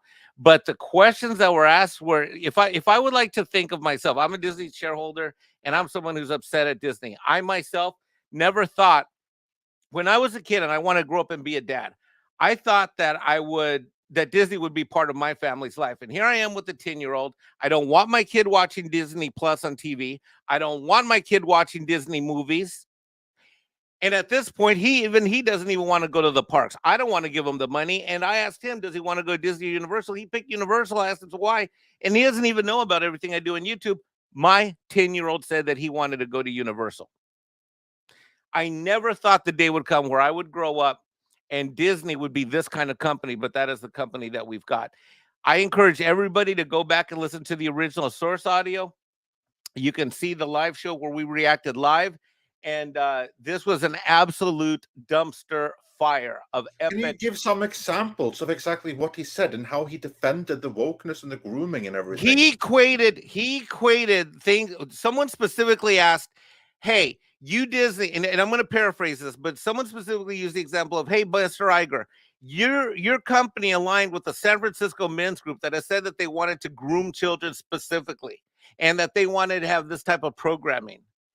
And why, when are you going to return this company to just being pro-family and getting back to entertainment and out of politics and out of this ideology? What he then went on to do is he equated the Black civil rights movement and all the reforms from a post-slavery nation and all of the civil rights movement to what he's doing in terms of being a leader of Disney today. So he doubled down on the wokeness, and he basically said to everyone, parents who are unhappy with the direction Disney has taken, stay away, because Disney ain't going back to what it used to be under my watch. On the contrary, we're going deeper in. That's kind of what he was saying. Absolutely. How do you think the shareholders and Disney's partners and everything are going to react to this? What's Nelson else going to say? I don't know. I've been laughing for weeks now because the stock price under Iger is more or less the same stock price it was the day Chapek got escorted out the door. I think there was a vision. My read on this, look, I've been following publicly traded companies for a long time. I've been a practicing accountant doing private audits of companies that are bought by public companies for, better part of a decade and a half. I have never seen something like this. It was absolutely off the rails ridiculous. And the questions, I'm convinced that some of the questions that were asked, they got through the screener by lying about the question that they were going to ask, and then they asked the question they really wanted to ask. Yeah, that's the only way. Like some of those questions that I saw in writing, because we've always been live while this has been going on. But some of the questions I saw, ain't no way that would have gone through a screener. So he must have been taken by surprise. But I like that, because that way we got to see the full response. And long-time watchers will recall that I have previously referred to Mr. Bob Iger most diplomatically and professionally. I have referred to him as a cunt. And that is something that I stand by listening to this. I mean, this guy, he's going to destroy all of Disney. If there was a CEO that's been there too long, it's this one. Yeah, he's making Eisner look fucking good now. Oh, no. Yeah, oh, my God. Yes, absolutely. Eisner looks like a freaking rock star in my view. Jesus, like people, the shareholders have Andre, to Andre, you're going to need to do I highly recommend you listen to the original tape. Oh, yeah, I will. And that you do an editorial. This was, and the thing is that you can hear you'll hear in his voice how he's not ready for what he got. Yeah, I mean, you hear it, and we theorized on the live stream on Valiant's channel that we basically thought that maybe someone put some of these people up to it. I don't know if that's the case. I think this is a case of there were some real retail people, investors, people like me that were able to get through the screening call, and and one guy that he's just emotional. You can hear it in his voice that he is unhappy that this is similar to me, that he is unhappy that this is the company that Disney has become.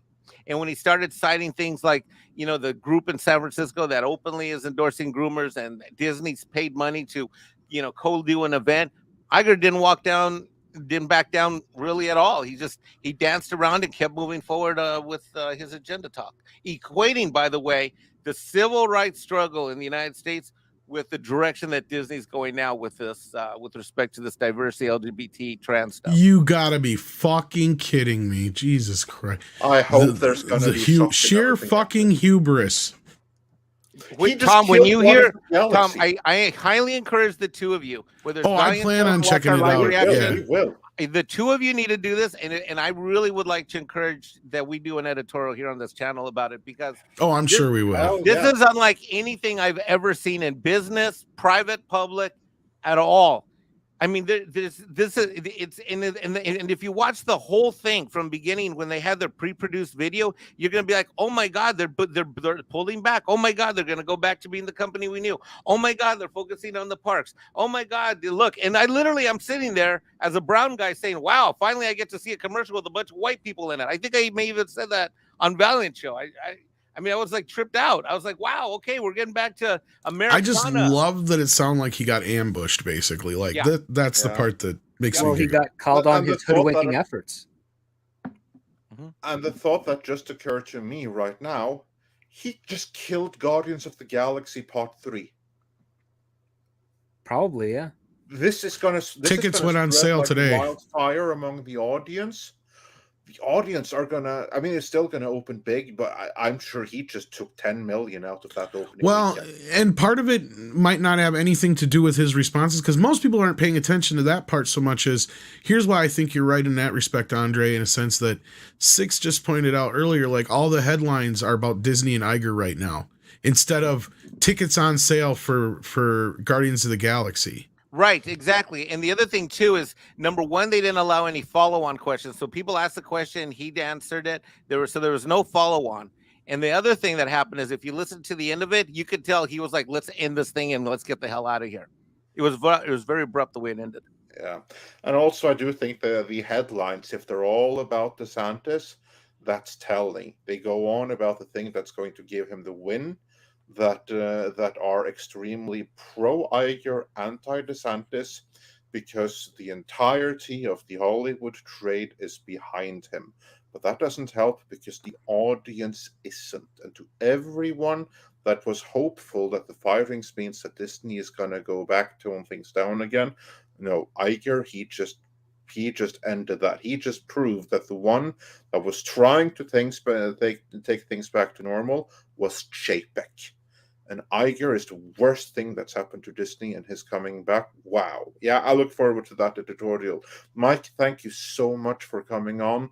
I know you have to get back to Valiant Renegade. No, I actually need to go back to work. I was going to leave that show anyways, but so I was literally leaving that show. And then when you sent the message, that's when I'm like, okay, I'm going to go right to Midnight Sins. But yeah, I got a 4 o'clock that I got to get to. But thanks for having me. Any questions? Absolutely. Thanks for any other questions, you guys? I'll save it for the editorial. Maybe I'll need you for that. Okay. Yeah. Bye, everybody. Thanks for having me. All right. Take care. Bye, Mike. Well, Script. What's your instant reaction to this? Do you think that Hollywood is going to be impressed with this, based on the description you just got from Mike? I think studios like Sony, Warner Brothers, and Paramount are going to be very happy as a result of those answers. Yeah, I do believe the competition is going to be happy. But what about Disney's shareholders, Disney's business partners, and Disney's audience? Do you think they'll be happy? Because he basically just said, we're not the for-profit company. We're all about activism now. I think for the general audience, it's going to take them maybe a month or two to catch up and realize on this. For the stockholders, if they're smart, they're either going to put pressure on Disney to right the ship, or they're going to start pulling out. I think, Nelson Peltz and even Ike Perlmutter might have some words they'd like to say after these recent events. And I don't know how Disney and the board are going to react to this, because the next 48 hours are going to be very interesting with regards to Disney and its future, given the fact that you had some very conscientious shareholders who did what they knew they needed to do, which was slip some authentic questions to Bob Iger to find out what the heck is really going on. Because based on what Mike reported, it sounded like they were trying to advertise that Disney is back to normal, like, prior to all the wokeisms and stuff. And because these shareholders asked questions, it basically forced Iger to screw up and drop his shield and say, nope, we're doubling down on the very thing that's counter to everything that we just showed you at the beginning of this meeting. I'm so grateful to those shareholders, because they have just shown to themselves what they probably already know, and what I hope that Pelt sees, what I hope that Perlmutter sees. At this point, it's no longer about getting dividends or anything like that. There needs to be a vote of misconfidence or lack of confidence, or whatever the jargon in American business. Probably misconduct and failure to meet fiduciary responsibilities of the company. Whatever, he needs to be voted out. I mean, this guy, he can't be there for the next 2 years. There's not going to be a Disney in 2 years if this guy continues. Bob Iger, he stayed on as CEO for 5 years too long the first time around. He should never have continued. this guy needs to go, and every Disney shareholder who is in it to actually make money as opposed to support some other cause using the money of all the other shareholders, they need to place a vote of misconfidence or he's a trophy wife essentially against him. Yeah, he's a trophy wife for Disney. He's like J.J. Abrams' wife. Marries into it, spends a lot of money buying IPs that he doesn't know how to use, and then when things get rough, they throw their money at various activism groups to try and gain public support. But the groups that they're picking are the ones that are doing the exact opposite in gaining public support. If he's a trophy wife, he's a trophy wife of the Amber Heard kind because he just took a dump in the bed. And then that part, yeah, absolutely.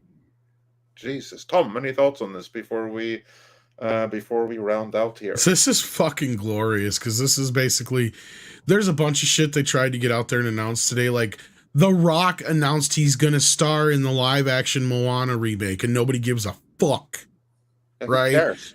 Exactly. Like nobody gives a shit about anything else that's going on at Disney right now. It is a fucking burning building, and everybody is running like rats. This is hilarious. This is the funniest thing I've ever seen in my life. And I've never been so right or so fucking hilarious as we're so right. I just want to hit this because we haven't done it in so long. I fucking knew it! Oh! That's for all of us here who have been calling this shit for years. Tank after this. What was that? You totally cut out.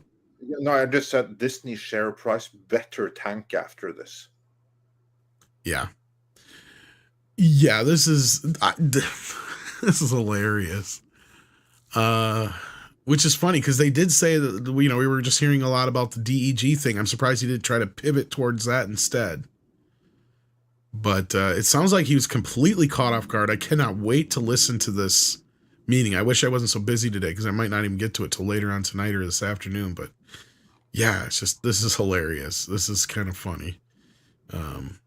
Basically, it's the dominating story right now, and I don't think they can get out from underneath it, which is hilarious. So, Schadenfreude.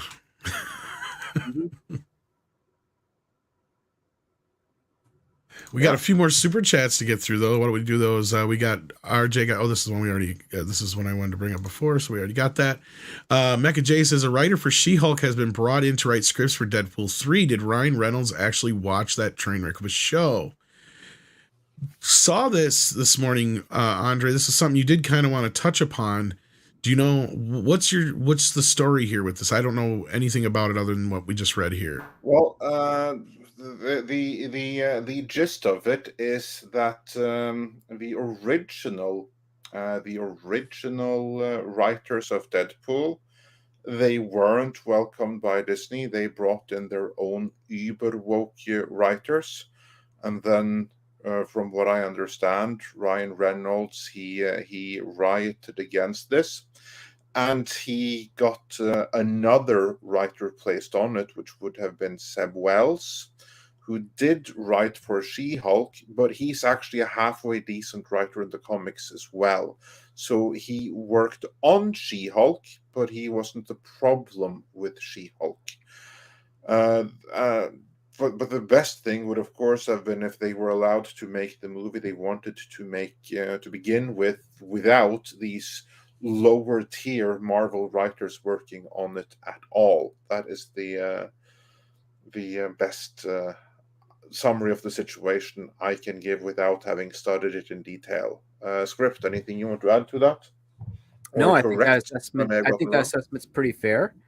The first way we're going to be telling is if Deadpool 3 is going to be a Deadpool movie or a Disney facsimile of a Deadpool movie will be with its first teaser or trailer. So we'll have to wait and see. Ryan Reynolds is very good at marketing, and the other part too is he also has a great passion for the character. So hopefully he can push back strong enough to not let the third movie be poorly received or be poorly developed. We'll have to wait and see. Yeah, I was wondering, or at least under the idea of wondering, maybe this wasn't just like a gimme for Disney, like you just said, kind of in so many words, Andre, basically fine, we'll let one in, like just to make them happy. But then again, I'm not as confident as most people are with Deadpool 3 after Deadpool 2. But I feel like Ryan is safe because he's got himself and Hugh Jackman's as shields if he ever wants to fight for anything. So that's the thing. You have nobody to really blame at the end of the day but Ryan Reynolds, because he is the captain of this ship. Well, I he think can we throw can himself blame Iger a little bit now. Maybe not, because that's the thing is at any point, that's what I was trying to say, is that if Ryan feels that strongly about it, he can throw himself on the train tracks at any given time, and they will have to buckle. Because without Ryan, there is no fucking movie. Right? And I get it. You may be like, well, maybe he'll call his bluff and cancel a movie, but they need this. They need Deadpool 3, regardless of how we reportedly have heard how Bob Iger felt about the film or wanting it to be PG-13. It doesn't matter. This thing got greenlit under Chapek. It was greenlit as an R-rated film. Now, not only does it have Ryan Reynolds in it, you have Hugh fucking Jackman to back him up. Because I guarantee you, whatever move Ryan makes, Jackman will back him up. Right? Like, yep. That's the politics of how this shit works in the hierarchy of things. If something comes along and Bob's like, well, you should change this, or you should do that, all Ryan has to do if he doesn't agree with it and say, then you don't have a fucking movie because I'm out of here. And if he goes, fine, whatever, and then Hugh Jackman will say, well, I'm gone too. That's a big deal right there. You have two of the most well-known actors right now in Hollywood. That's the only thing this movie has going for it, in my opinion, is that you've got these two finally getting together on screen that they've teased for the last two movies. So if this can be a movie they can deliver on, this is the one sure thing they've got right now, besides Guardians of the Galaxy, and that is looking less likely as this day is going on, as we've learned. So yeah, again, here's the other part too, is that Ryan Reynolds is a clever enough guy to say, yes, we'll shoot the things that the woke guy wants in there, but they'll never make it to the final print of the film. True. Unless he agrees with them. That's all I'm saying is like, if that's why at the end of the day, I say the person we have to blame is going to be Ryan Reynolds. That's the only reason I disagree with you, Andre. That's the only thing I disagree with you on. You could be right, but I don't think Bob is going to have as much sway over this as anybody'd like to think at this point. Yeah, but let's move on here. Let's do, because we have only a couple more to go through. DCB Titan says the title was luck, not necessarily good luck. That's true. Didn't say what kind of luck. Accident Seller sends in 25 Norwegian krona and says the username is sponsored by Amazon. Or my username. Is it? They have a show now called Accident Seller. Miguel Ferreira sends in, what is that? That's Chilean pesos, Chilean right? Pesos, yes. 5,500 Chilean pesos, and says Charles III is the king of the Kingdom of Great Britain. There's been no king of England since 1701. Could Disney's Ours for a Century trick be undone by noticing the targeted person doesn't exist? I think there's a lot more that they could probably use other than that, but this could possibly be one of the things. I think it's going to get laughed out of court, to be honest with you. I think so too. I think that this is just one of the many things that is going to be used to laugh this out of court. It's may take a few rounds in court. You know, the lawyers, they need to make their money too. But I'd be shocked if what Disney has pulled here is actually going to have any kind of staying power. I don't see that happening. So yeah. They better enjoy their PR win right now, and Bob Iger is clearly delusional if he thinks this is going to stick. Actually, Miguel, if you haven't checked it out yet, Andrew over at Legal Mindset has a video on this that I think breaks it down pretty well from my understanding. So, yeah, I think this is a big kind of last desperate grasp to try and hang on to this thing, and it's not going to work. Mr. Tickle Trunk says, 5 years ago, I told friends this would happen. Yes, we have been. We've been telling you, Mr. Tickle Trunk. Hopefully you've been listening that long. Kitty Bear says, Bob, I am the god of hellfire, and I bring you fire. Well, Rings of Power Fire might spread to Disney now. Yeah, he kind of is the god of hellfire, and he will burn it to take you to hell. Yeah. Funny story about that song. I never heard it before in my life. I happened to stumble upon a stack of 45s that used to be my mom's and her brothers and sisters. And that was one of the songs in that stack of 45s. Blew my fucking mind. I'm like, this is an awesome song. How have I never heard this before? Had never heard it before then. Fire, the one that's actually I am the god of hellfire and I bring you fire. Oh, this I'm trying. song I need to check out. Never done. Yeah. Because I've never heard it. It's from I'm trying to think of the name of the band. Their weird name. It's like one of those wacky names from that era. Jesus. Somebody in the chat will get it as we catch up here. But thank you so much, everybody, for being here today. Script Doctor, do you have anything you want to plug? I know you did a video this weekend that you dropped. Well, not so much a video. It's just a conversation between myself and Robert Meyer Burnett talking about fraudulent creators in Hollywood and the entertainment industry as a whole. And it was really well received. I greatly appreciate by all the audience interaction that we've got, the comments, the sharing. It's been wonderful. Go check that out.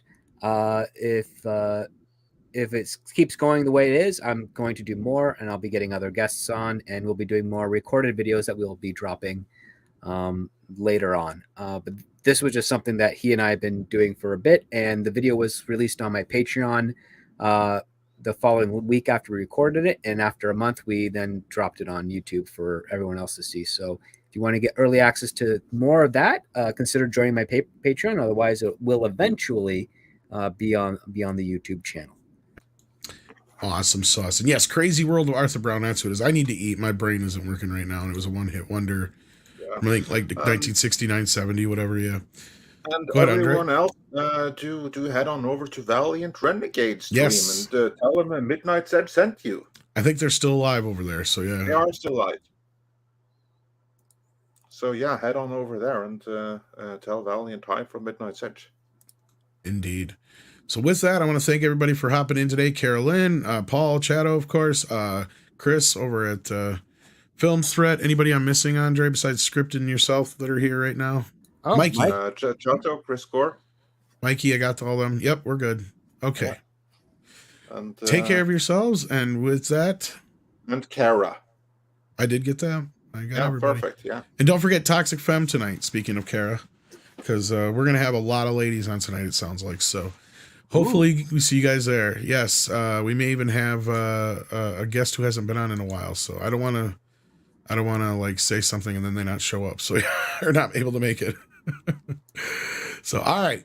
See you guys then. Take care of yourselves and each other. And Andre, it is time for... From Koalas in the Rain. Koalas in the rain. Koalas in the rain. No fucks given. Koalas in the rain.